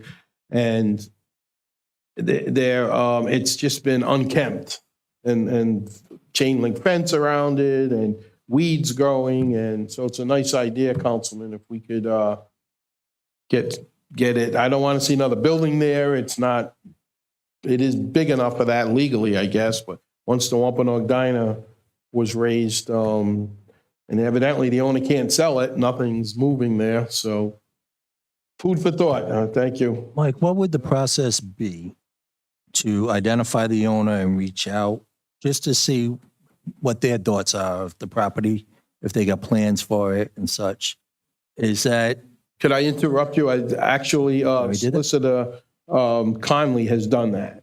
I don't know if he's talked much. Yeah, so Dylan Conley has already talked to him about it? Talked to them and started a conversation. Okay, so we just need to follow up with Dylan. Yeah. Anything else, Councilman? No, ideally, it's just, something to be done with it, but that's been conversation, and that's just piggybacking the previous council and or the neighborhood. I mean, there's so much good going on that Good over there. Thank you. leaving an empty lot like that on a main road, it's not a bad idea to look into possibilities. Thank you. The next item is Councilman Fogarty I'm sorry, did you want to? No. Okay. Councilman Fogarty, in the same neighborhood, you want to talk about the Kent Heights Water Tower. Oh, yes. Thank you. And don't go too far, Director Borden. After putting this on there, somebody alerted me that you did have some plans or conversation going on about it. Some of the ideas that were brought forth again by my fellow Ward 3 and past Councilman Cahoon's concerns is also an eyesore for him and for us. Maybe a blue paint, like in discussion with other members, and maybe the city logo, like you're standing at the podium, that type of design with the gold city emblem. And/or I'll let you go because you obviously already have a plan going, so. Yeah, We've been in the works on developing a set of specifications to get that tank cleaned. Particularly, we're getting pricing for 2 different types of cleaning technologies. One would be traditional power washing, and the other would be a robotic technology, which we'd imagine will be a lot more expensive, but we're going to, get the 2 prices. From a painting standpoint, traditionally water towers are a lighter color to not attract sunlight and, cause issues with water quality. So from a color standpoint, we'd intend on keeping it white, but we can certainly look into cost for logos and so on and so forth. But that wasn't part of the scope of work for this. We were more focused on just cleaning the tank to get it back to, what it looked like when it was first painted. But those are all possibilities. What do you think caused it to deteriorate so fast? It's not deterioration. It's, a combination of molds, fuel from aircrafts. It's very common. It's something that, water authorities across the state deal with on a regular basis. You're cleaning or patching and painting your tanks, every 3 to 5 years. It's very common. As a former principal of Ken Heights used to tell us, Ken Heights School, it's right under a plane. I know, we see the planes coming over, going to green. So it is a flight path. That might not be a major reason, but. Yeah, there's a combination of. And then the financing, the unencumbered capital money funds. I know Malcolm's not here, but the financing possibility, there's funds in that unencumbered. To fund this project, it would likely be funded through the Water Enterprise Fund out of our revolving capital, capital expenses. And depending on the cost, we'll have to, see where that comes in. Thank you. Thank you. Madam Clerk, is it number 7 next? Number 7, procedures on public use of fields and parks, specifically permitting requirements. Discussion, Council Vice President Rego. Councilman, I know we had asked for a couple of the department heads to be here. They're not able to come tonight. Yeah, Malcolm wasn't able to. Not Malcolm, but Diane Sullivan and Tony Vieira to talk about field permits and fields. Yeah, Tony's on vacation. Diane couldn't make it. So, Okay. To be honest with you, they really haven't had much. They haven't made much headway on it within the last couple of weeks. There's been a couple other things that have diverted their attention. We're still working on it. I know Tony Vieira is actively working on looking at and researching the other communities and what their fines are. So, unfortunately, he was on vacation this week. Sure, that's okay. But in any event, we have general discussion. Councilman Rego. I mean, thank you. I mean, I had that meeting with Tony, yourself, and Diane, I should say, and making progress. I just brought it up again because spring season's right around the corner. And want to make sure that everything is in place, that organizations understand that the city is the only permitting process going on, and you can, as an organization, re-permit your permit without the authorization of the city.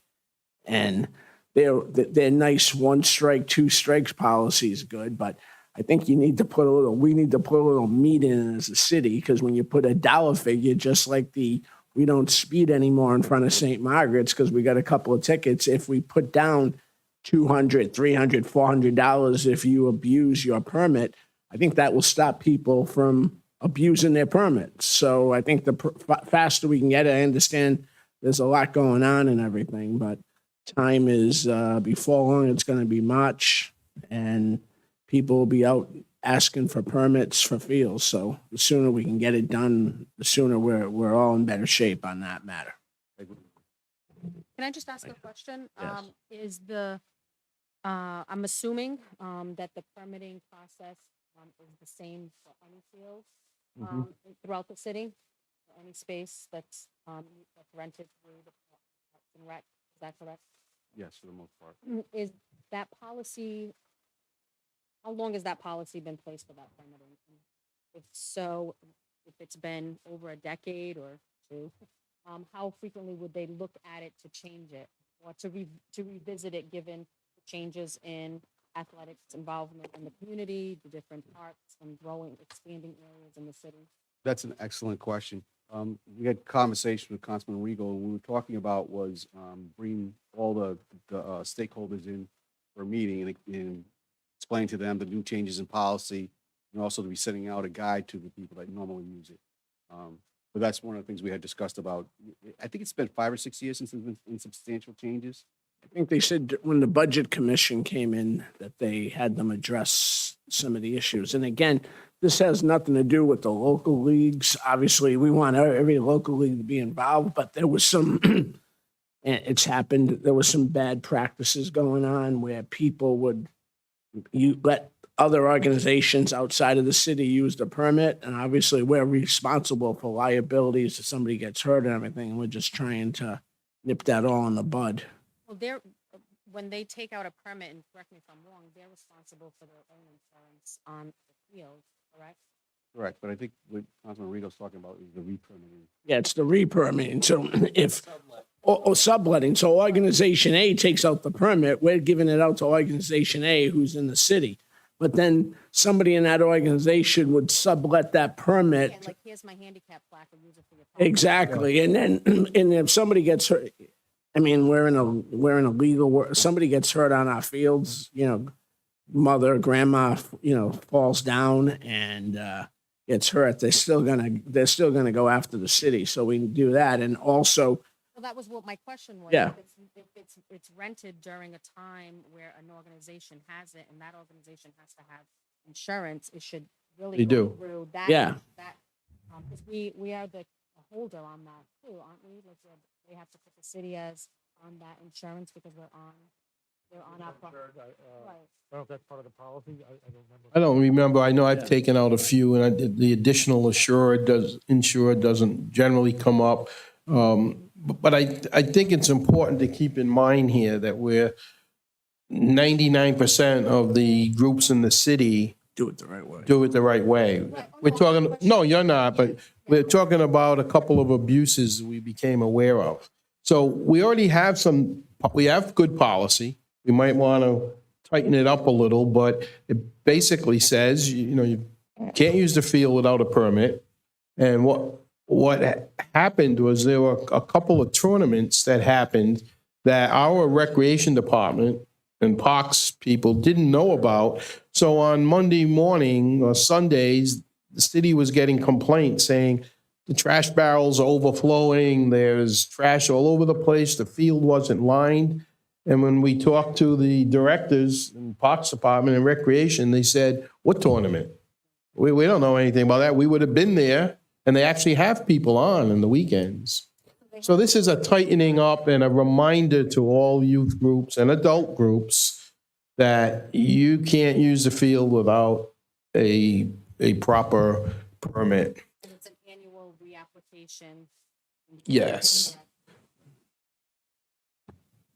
So thank you, Councilman Rigo, for bringing this up. I think it's one of these areas that we just need to refocus on. And we're not, especially when I think 5 of us here are involved with youth groups from one time or another. We're not looking to find current youth groups, so don't get that message out there. No, we're not trying to throw the baby out with the bathwater, but we want to make sure there's no abuses. Want to keep that And if there are bathwater abuses, we can have consequences. Anything else, Councilman, on that? Thank you. Thank you, Mr. Director. Councilman Rigo, yours is the next item also, number 8. Well, go ahead, you can describe it. Again, Dan, don't go too far. Somehow. Why we didn't let you go earlier, because we knew. Somehow they got lumped in again. So what I really would like to do is, we talked about Freedom Green and Bourne Field the last meeting. I want to see where we are. And if we got to put together, we need a timeline to put an RFP together. I drive by Freedom Green every day because I have to go down Broadway to get home.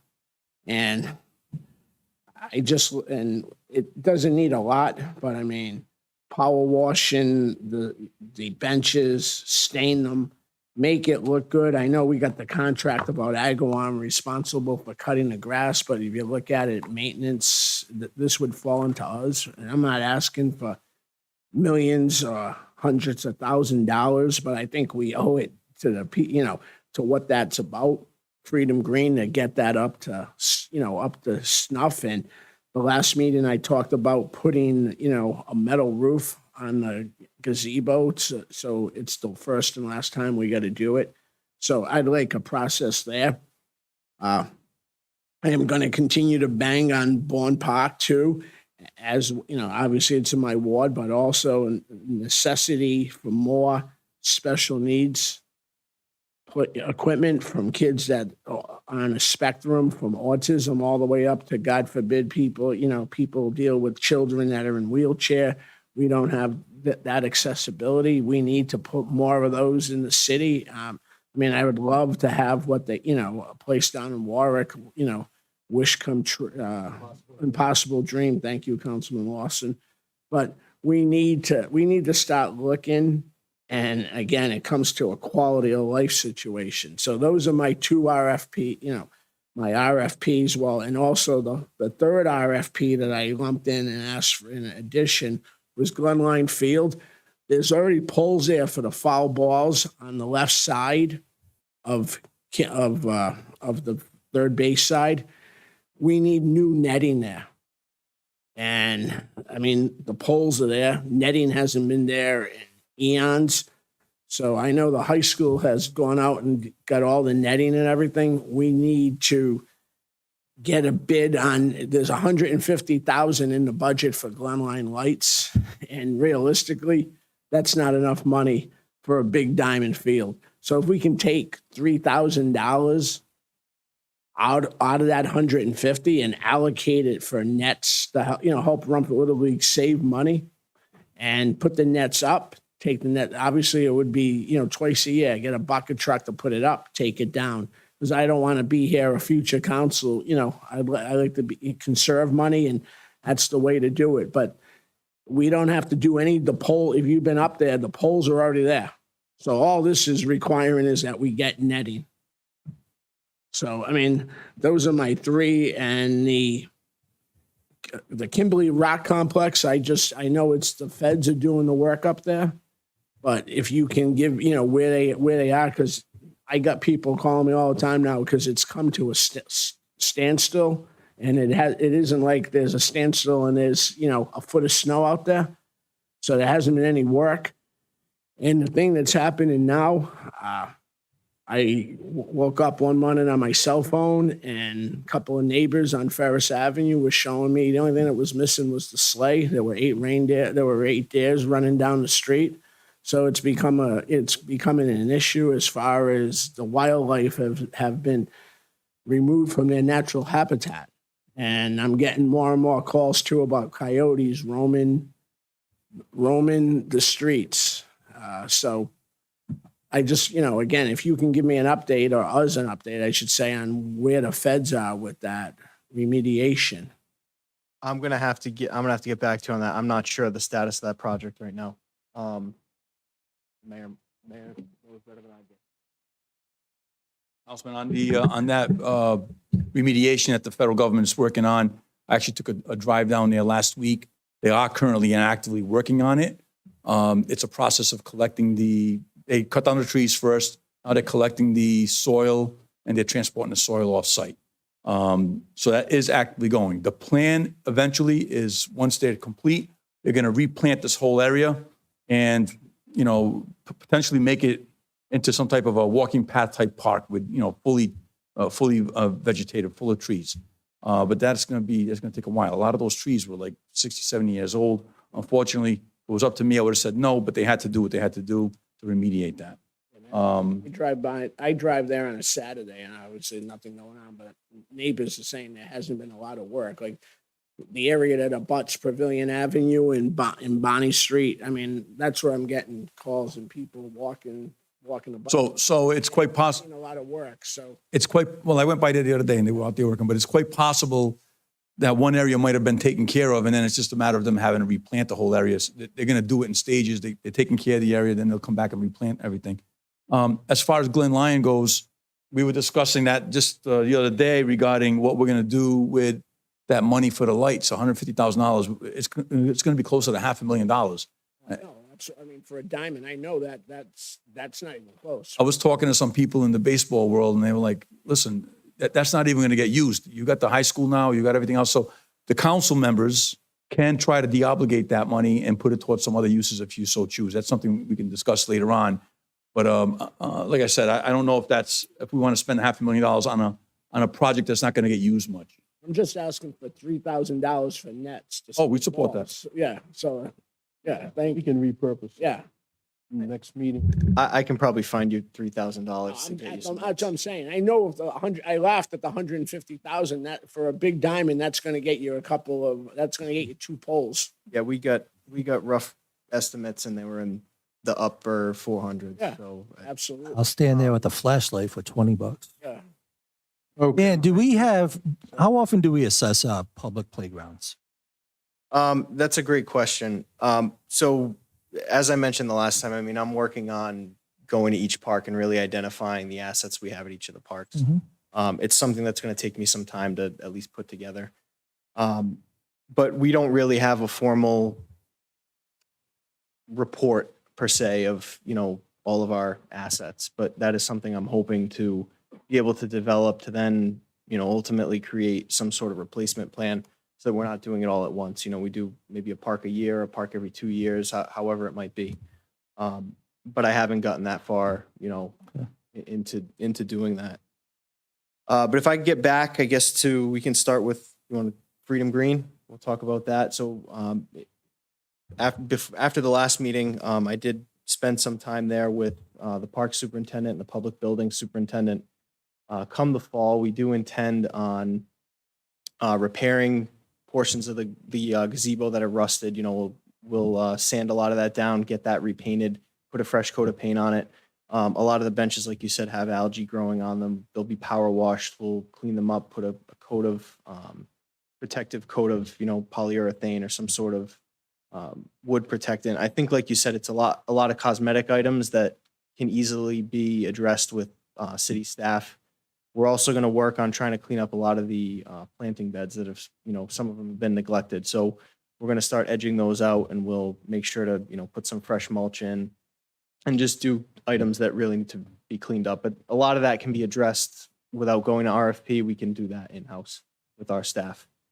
And then Bourne Park, I did go by there. The play structure that is there is similar to a lot of the newer play structures throughout the city, at least newer than the one at Hull Street and Vintner, which were probably circa the 80s, if I had to guess.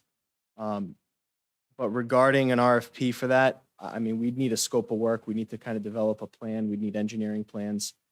It's something that's going to take time.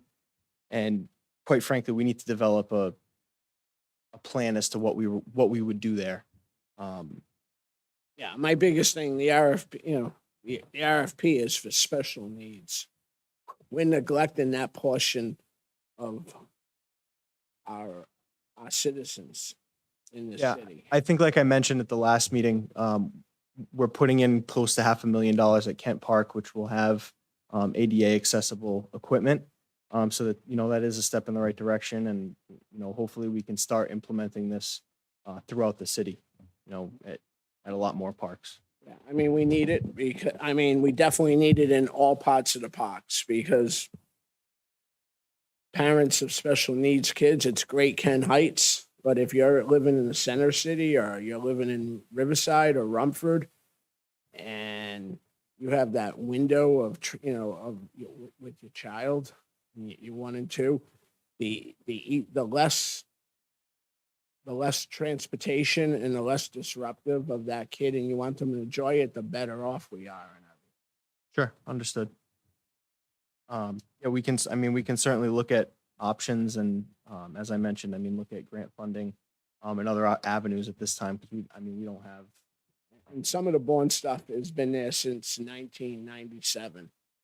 I got a couple of pictures I can show you. Yeah, the fire truck and that stuff. Some of that is probably should be removed at this point. Yep, I would agree. Else, Councilman? I'm good, thank you. Thank you, Dan. Madam Clerk, next item, I think it's number 11. Next. 10, number 10. Next item is number 10, traffic calming measures via signage at Lyons Ave and Waterman Avenue after Six Corners. Discussion, Councilwoman Souza. So I'll just make this brief. I've actually drafted an email to you, Dan, and to Mike and to Celia. So I just wanted to just say it publicly. On Lyons Ave, we know that's a long strip going down. There's, I believe, only 2 stop signs. One we placed last year within the last 2 years at the intersection of Juniper to help slow people down, but we still have a nice little speed track before you get to Juniper Street. So my request, which I've sent through email, is that next council meeting that we have an ordinance for a stop sign at Lyon and Milan going south towards Metacomet to, again, slow people down on their way down Metacomet at Lyons Ave, since it is a very long road, and many do pick up speed once they get past that intersection on Waterman Ave.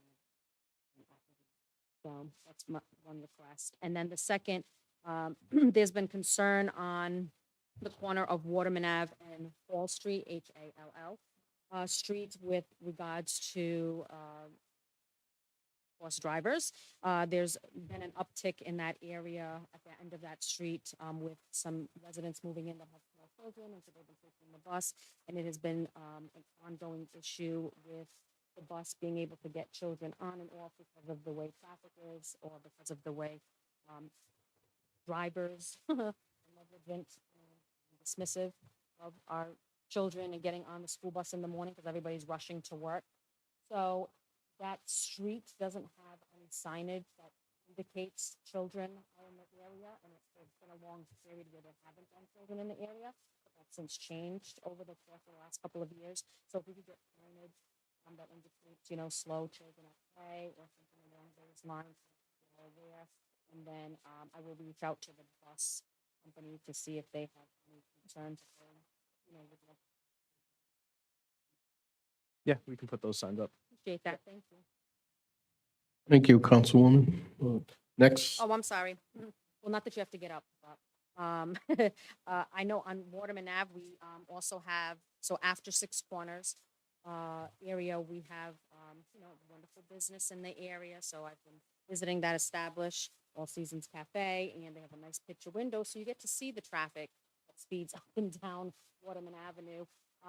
If we have, or when we order more of our speed indicators, I think that road would be a really good place to have it there, so that people are mindful. It's not an area that you should be going 45 miles an hour, because it is near a school and a high pedestrian walkway to neighboring areas. So that would be my. Sure. Yeah, we don't have any signs at the moment, but we will be ordering more. So Thank you. So if we could put that on the list as a priority. Sure. Thank you so much, Dan. You're amazing as always. Council President, Councilman. we quit. It's coming on 10. If we pass the resolution about council rules, does that mean we don't have to vote to extend past 10 right now?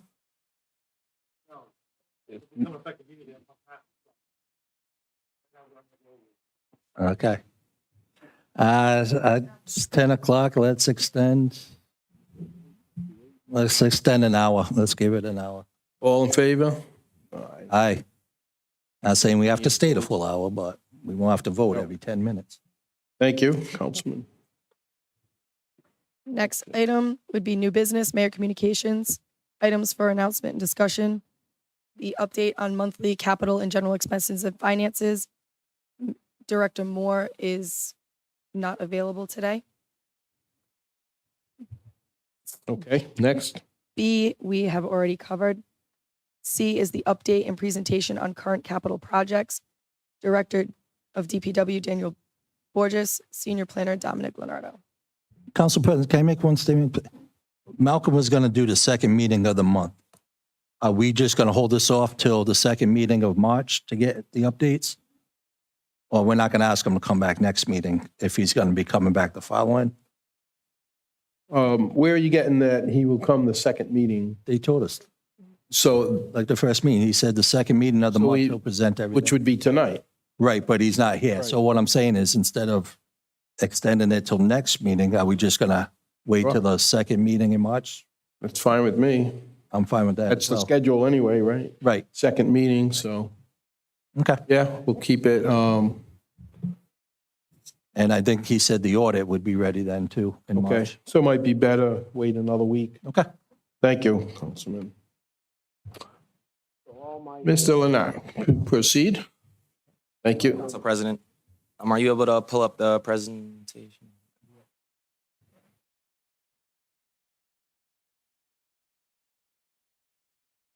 So the goal of this presentation is to provide you an overview of our capital budget projects.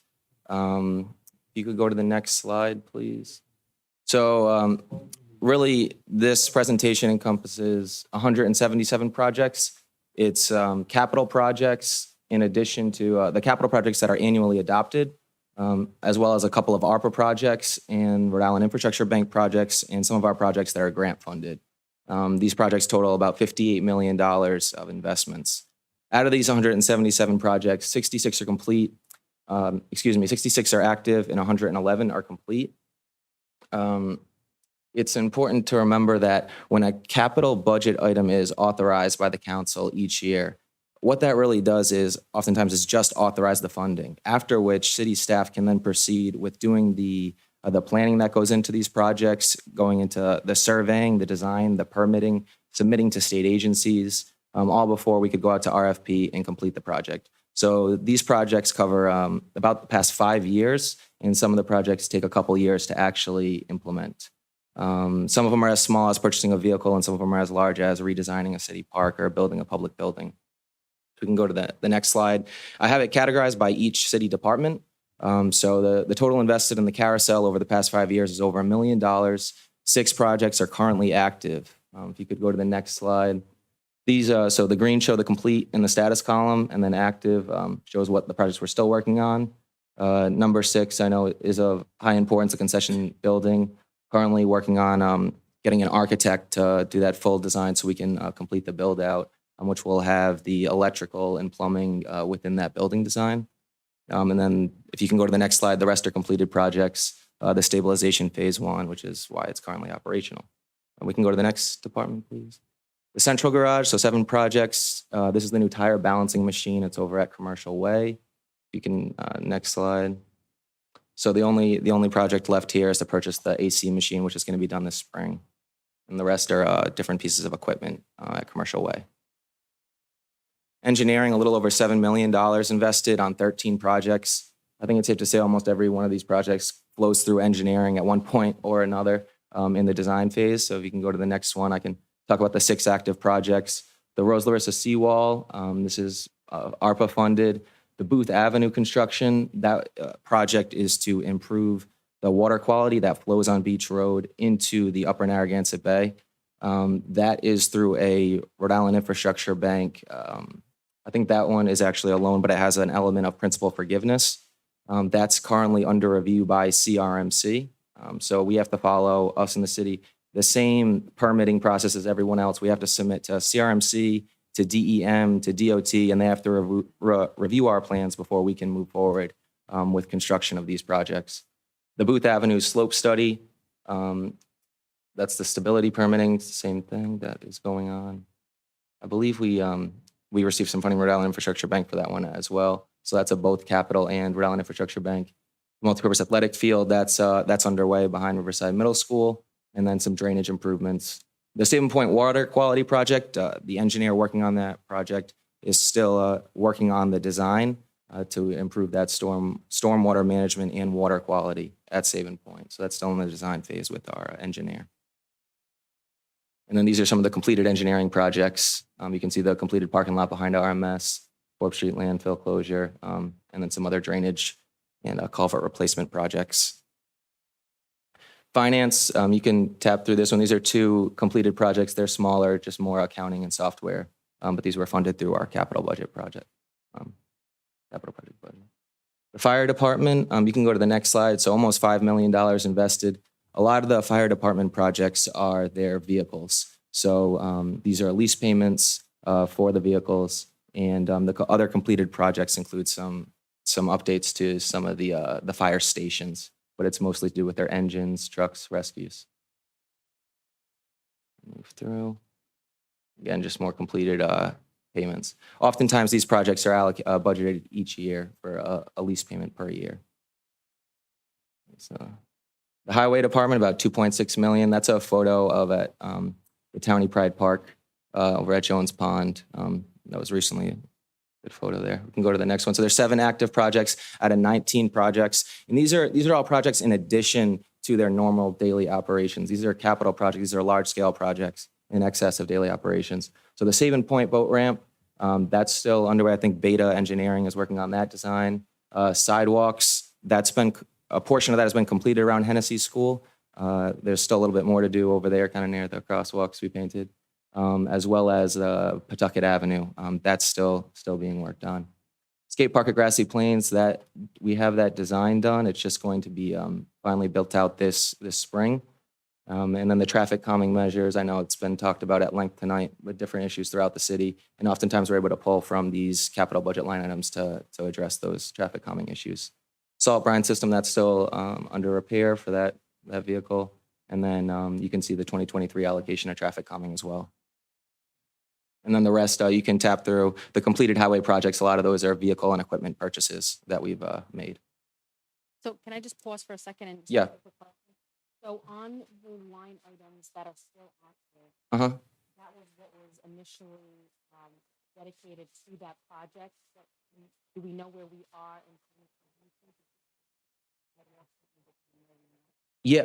Yep. So certain things that I know kind of down on or been picking away at. Yeah. If you know it now, No.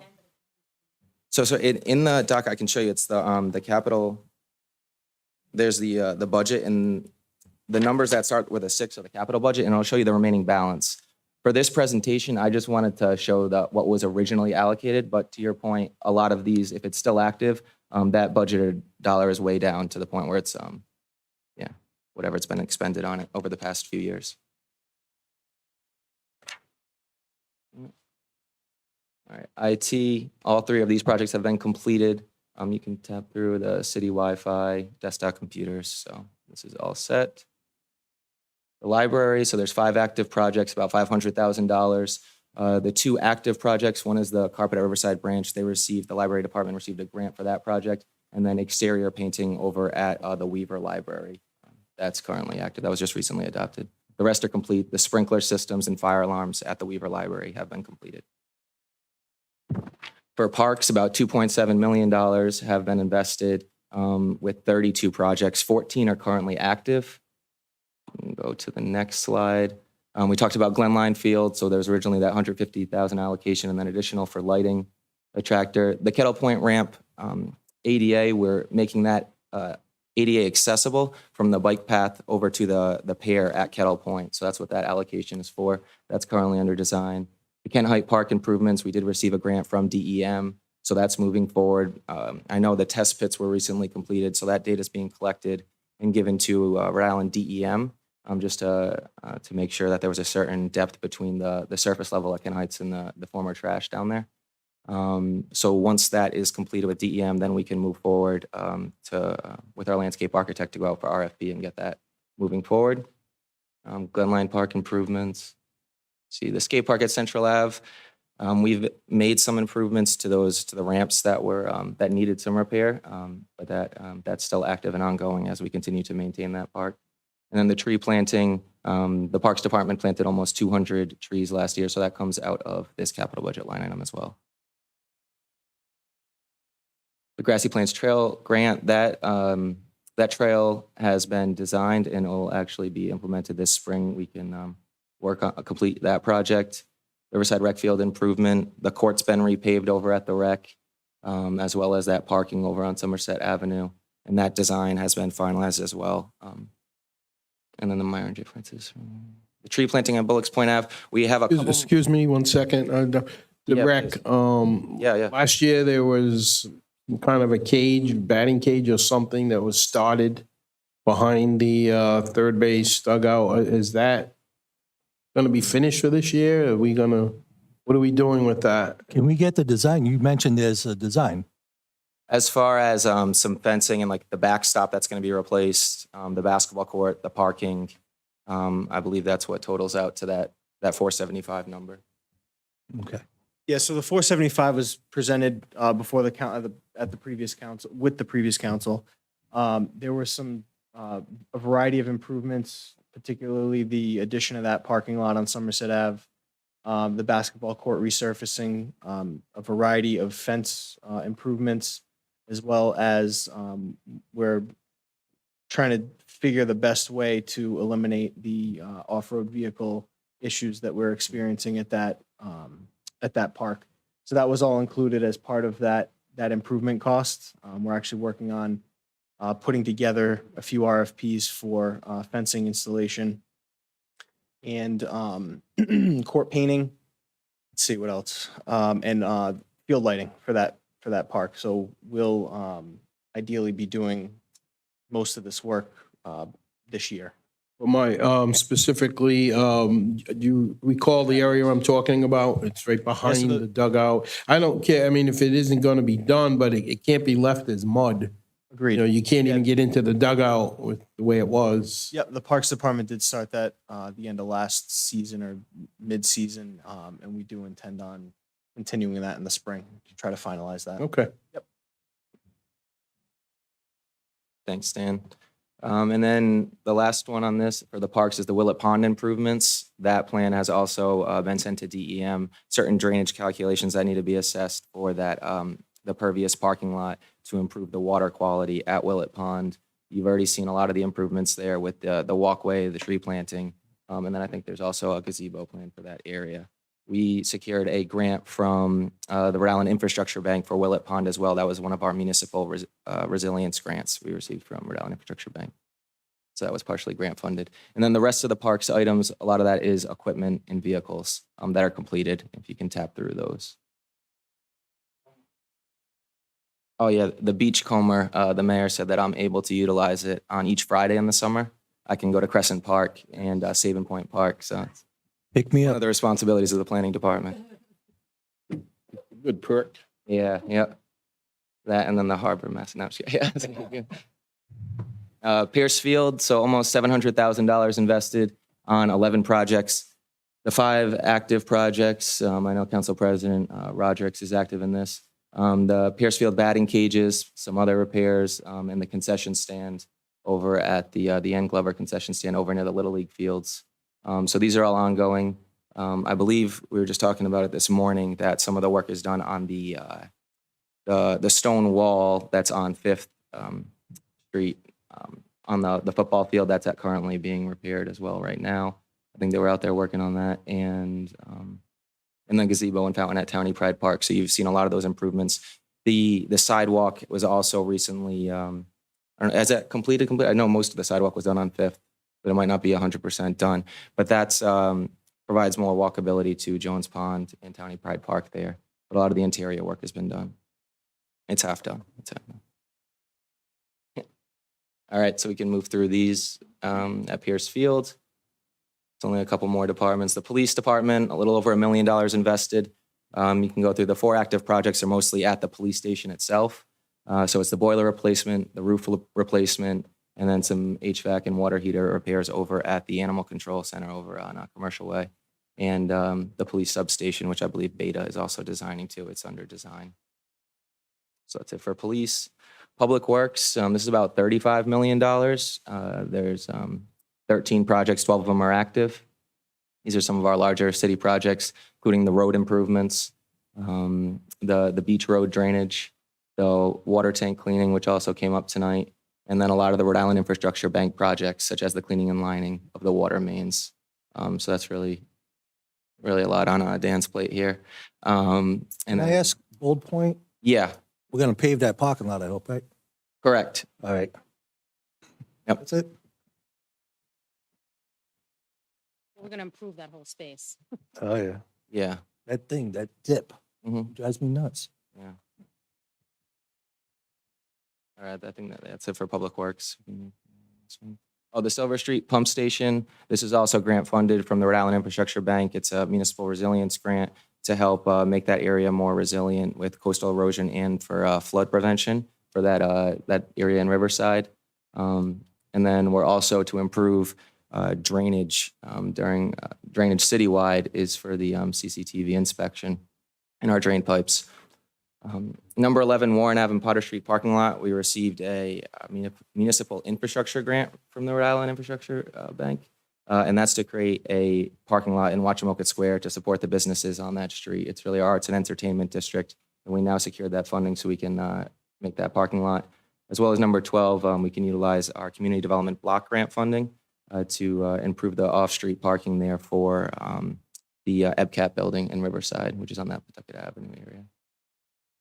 And then the other, I bunched up the 2018 to 2022, over $10 million worth of road improvements in that time period, and those are complete. Treasury Department, it's just one active, it's just the carpet in the Treasury. We can move forward. And the Senior Center, about $715,000. The 3 active projects that are currently being worked on are the landscaping improvements outside, and those should be wrapping up in this construction season. The window replacement is in the Senior Center building where the rec department staff and the Senior Center are, over where you enter the property. So it's the window replacement. The rest have been completed. Refuse recycle, two small projects, a roll-off container, and then a check-in over at Commercial Way. Public buildings, 10 are active. It's about $1.7 million. A lot of these projects are at City Hall, the active ones, HVAC upgrades, the carpeting, and the acoustical tile replacement for public buildings. And then, yeah, pump station. Yeah. All right, and the most important department, planning, $456,000 invested. You can go to the next slide here. So the projects that are active are the 20-year comp plan that should be being closed out this year. The tree planting, this additional funding for 2023 is being used for our setback tree setback planting program that we just rolled out for the 2nd year in a row. In addition to the mayor's goal of planting over 200 trees this year, and then our public art, which we utilize for, I know we have some of the lanterns in front of City Hall. So we're able to utilize our public art funds from the capital budget to fund public art throughout the city. So that's it for the update on the projects. We got through 177 pretty quick. Thank you. Dominic, one question, or maybe to Dan. Back at the heavy rains that we had, we met with about 30 the residents of Dewey Avenue and that area. Anything to report on that? Yeah, so the 236, don't quote me on that, 236,000 was the low bid that we received for the CCTV inspection citywide, for citywide storm sewer inspection. So we'll be coming before the council for requests for approval to award that contract to the low bidder to start that investigative work and, determine where, we need to ultimately fix. And you'll have a schedule of which streets so we can let people know when to expect something. We should be able to provide something. Yep. Or, not the specific, but, a neighborhood will be here this week and whatever. Yep. Okay, Yeah, we thank should you. be able to provide that. Thank you. Thank you, Dominic. Council President. Yeah, this was awesome. And Mayor, if we could do this like maybe quarterly. I want to thank Dominic. I just want to make the council and the public aware that we have a weekly running meeting that any individual council member is welcome to come to, where we meet with our DPW department, our planning department, to go over our capital projects and where we stand. As you can see, that's a lot of projects that we have staff. We don't have a gigantic staff. We have the staff that we have that we can afford as a municipality. And we try to get these things done as quickly as we can. And a lot of times we hear from the public, when is this going to get done? When is this going to get done? Well, it takes time because we got to go through these projects. And then once you get approval, then you got to come, get approval to the council. It is a lot of steps that you have to take to get to the final completion of a project. So I want to thank Dominic for putting this together. I think it was great to update the council, but also update the public on all the great projects that are ongoing. And there'll be more. And I know the council comes up with projects, and we're going to be working on those projects too. So we're getting things done, and I'm just proud of the team and the effort they put together. Great job. Yep, agreed. Good job. Thank you. I just have one question regarding the 20-year comp plan Is that something that's gonna be becoming, before the council and the general public, before it's finalized? Yeah, yes. That I know when we first in 2019 spoke about this, there was gonna be really active public workshops. Mhm. With the public and review. Yeah, so we had we had workshops with each ward, and then after certain elements of the draft plan were created, we had additional public workshops. The next step is for it to go to the planning board, and then the planning board will provide a recommendation on the full comp plan, draft comp plan in its entirety, and provide a recommendation to you. So it will undergo another public meeting at the planning board, and then another public meeting before you when that full draft plan. Certain elements of the comp plan have gone before the planning board and received a recommendation, but it's going to go with one full document, cohesive document, back to you all for your ultimate adoption. I think, and I don't know how the rest of the council feels. I remember that ward meeting for Ward 2, and it was 4 years ago. Yeah, yeah. It was quite some time. There's been a gap in that. So I think it'd be dubious of us to have another workshop just to go over stuff and refresh about what certain, because I certainly wasn't at, Ward 1s and Ward 4s potentially. And we have to work collectively across the board to make sure that whatever that plan is seamless throughout the city. And, and I'm sure you guys have all been doing diligent work at that, but I personally would like to see a meeting, and I'm certainly going to be at the planning board, but as you mentioned, it's only a section that they're going to be addressing. So I think it would be good to just have something more recent for the public to hear and the current council to be engaged in prior to making an official vote. Okay. I had asked about the comprehensive plan this week myself. Yeah, so I Plan. think it's something good to consider putting. Yeah, yeah. Oh, I'm sorry. I didn't mean to cut you off. No, yeah, so it is part of the process. So it does go to the planning before a public meeting, and then the planning board provides a recommendation on the full comp plan to the council, and then you would ultimately have a public meeting before you adopted it. So, yeah. Thank you, Councilwoman. Dan and Dominic, heads up, I'm gonna be a pain in the nose about the stormwater runoff at Sabre Point. So it looks like it was funded in 2019, and so just give you that heads up. Oh, absolutely. If you got answers, I'd love to hear them. So, once again, that project's funded through a settlement with Volkswagen. It was a $850,000 settlement. And we've been pushing our engineers to come up with a solution. We met with them not too long ago. The solution they came up with, I didn't think accomplished what we're trying to accomplish, where the beach can be a more attractive place for the public to use. Because as you know, that drainage pipe that's right in the middle of the beach, of the sand, that collects all the runoff from the surrounding neighborhood, and it runs right down that road. So what we're looking at, we asked them, we had a meeting with them, and we asked them to go back to the drawing board and come up with a solution that would take that drainage pipe somewhere else. The problem you have there was with grade, the grade of the way the land lies. So they are looking at different solutions. That's something we look forward to bringing to the council eventually, when they come up with a good plan that you can approve us to get the work done. Because we've been pushing on that, and we've asked for extensions on that money now for quite some time, and it's been an unreasonable slowdown as far as I'm concerned. But we hope to get you an answer. Thank you. Thank you. Madam Clerk, I think we are at letter D on top of page 7. Yes, sir. The announcement? If you would like, you can.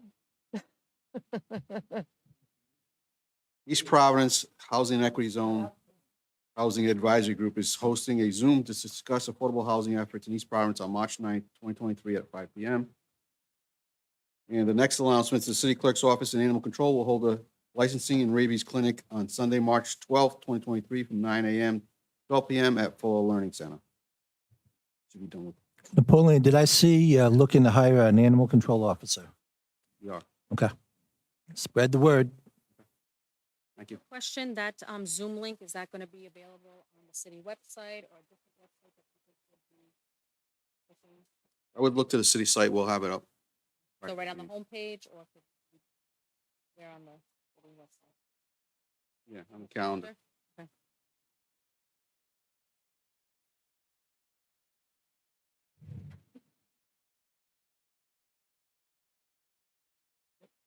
City Solicitor? Thank you. So, as you know, the City Council met as a claims committee. We approved all the claims that were on the docket. Most of them were pothole claims. The biggest claim was for $2,500 for some property damage, and we approved all the sewer abatements. That concludes my report. Thank you. We move on to resolutions for discussion and possible vote. Madam Clerk, number 1. First resolution is a resolution adopting amended rules of procedure of the City Council. Discussion and possible vote. I think we have kicked it around a lot. I would like to see us pass this tonight. It can always be changed. We can always come back at a meeting and add something or delete something. But if we want to talk about the 10 o'clock curfew, the 6 o'clock starting time, if we don't do that tonight, then we can't really do those things. So everyone has had this for a while. Councilwoman? Yep, thank you, Council President. So I apologize for not sending any No. communication over, but Okay. the 6:30 is a better time for me. Okay. And 6 o'clock is a little bit tight. And I don't like to be late to things, especially when I'm representing a ward of people. So, if the council is okay, the majority, I prefer to keep to the 6:30 just because of my schedule.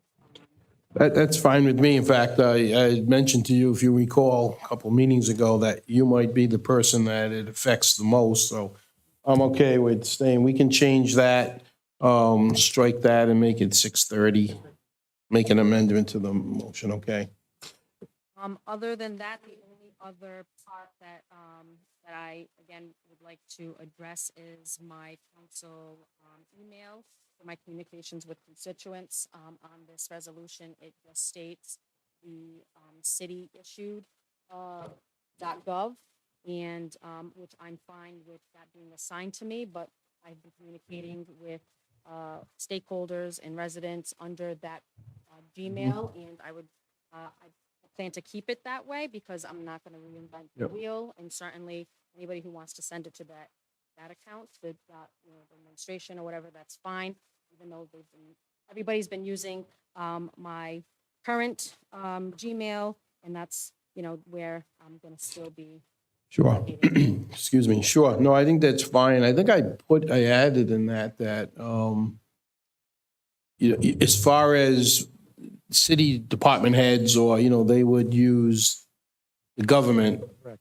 one, but that you're free to use Free yours. to use your own as you want to deal with constituents. Just the official communications would go to your, when I say official, administration emails would go to your a formal government account, your formal email account. So I would just ask, as I have been before, that my Gmail be also. I think we've been doing that. Yeah, because that's, so before we had a .gov, it was Yep. the Gmail that they were using, so everybody has that as a contact for me.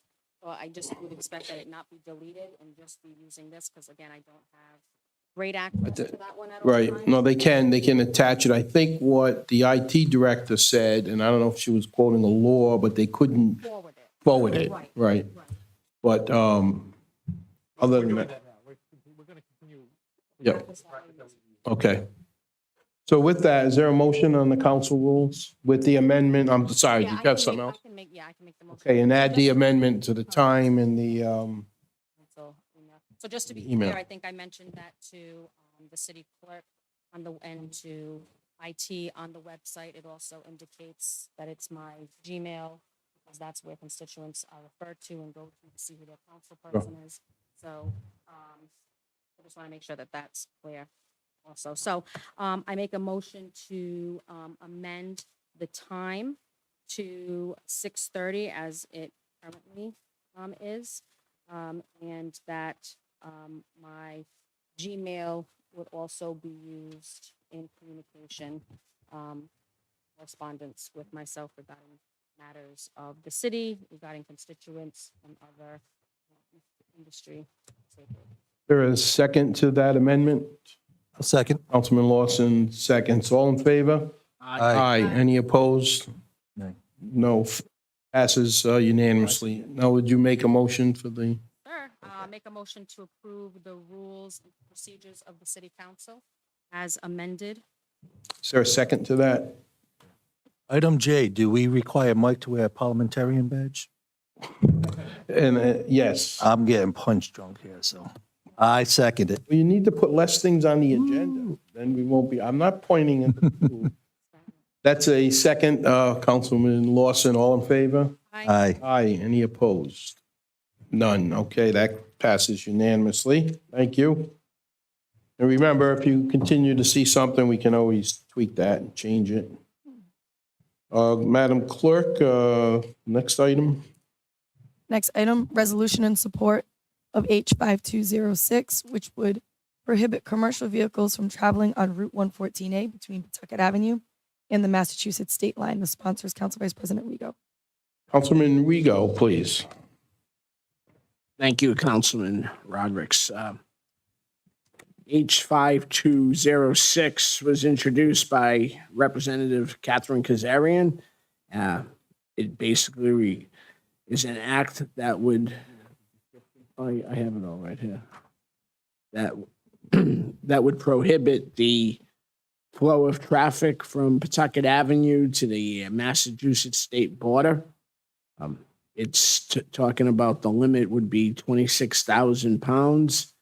And I asked for support of this for a great bill that Representative Kazarian has put into approval at the State House. And this has been referred to committee, so it's just a resolution. This will just lend our support. The only thing I ask is that, trying to think, will any businesses be affected, Frank? No, this is basically, it's all residential. Okay. Houses. Okay. I just wanted to be proactive in case a business would be impacted in the future. I make a motion to, well, Frank, you want to make the motion? Question too, Councilman. Yes. This is going to be where, when you're coming up, you go left, you're going towards Pleasant. When you're going right, you're going towards Massachusetts. Correct. So it's at that light, It's at that light. taking the right. Taking from the- that right. Taking a right. It's where the new bridge is. That's where it would be. The Hunts, yeah, right down at Hunts Mills. It would be taking it, right there. That's where we're talking about. So I make a motion. Second? Motion by Councilman Rego, seconded by Councilman Lawson. All in favor? Aye. Aye. Any opposed? Passes unanimously. Thank you. Madam Clerk, next. Next item, resolution accepting Kettle Point Avenue as an improved street for maintenance and future improvement. The sponsor is Council President Rodrick, and we have added Councilwoman Souza.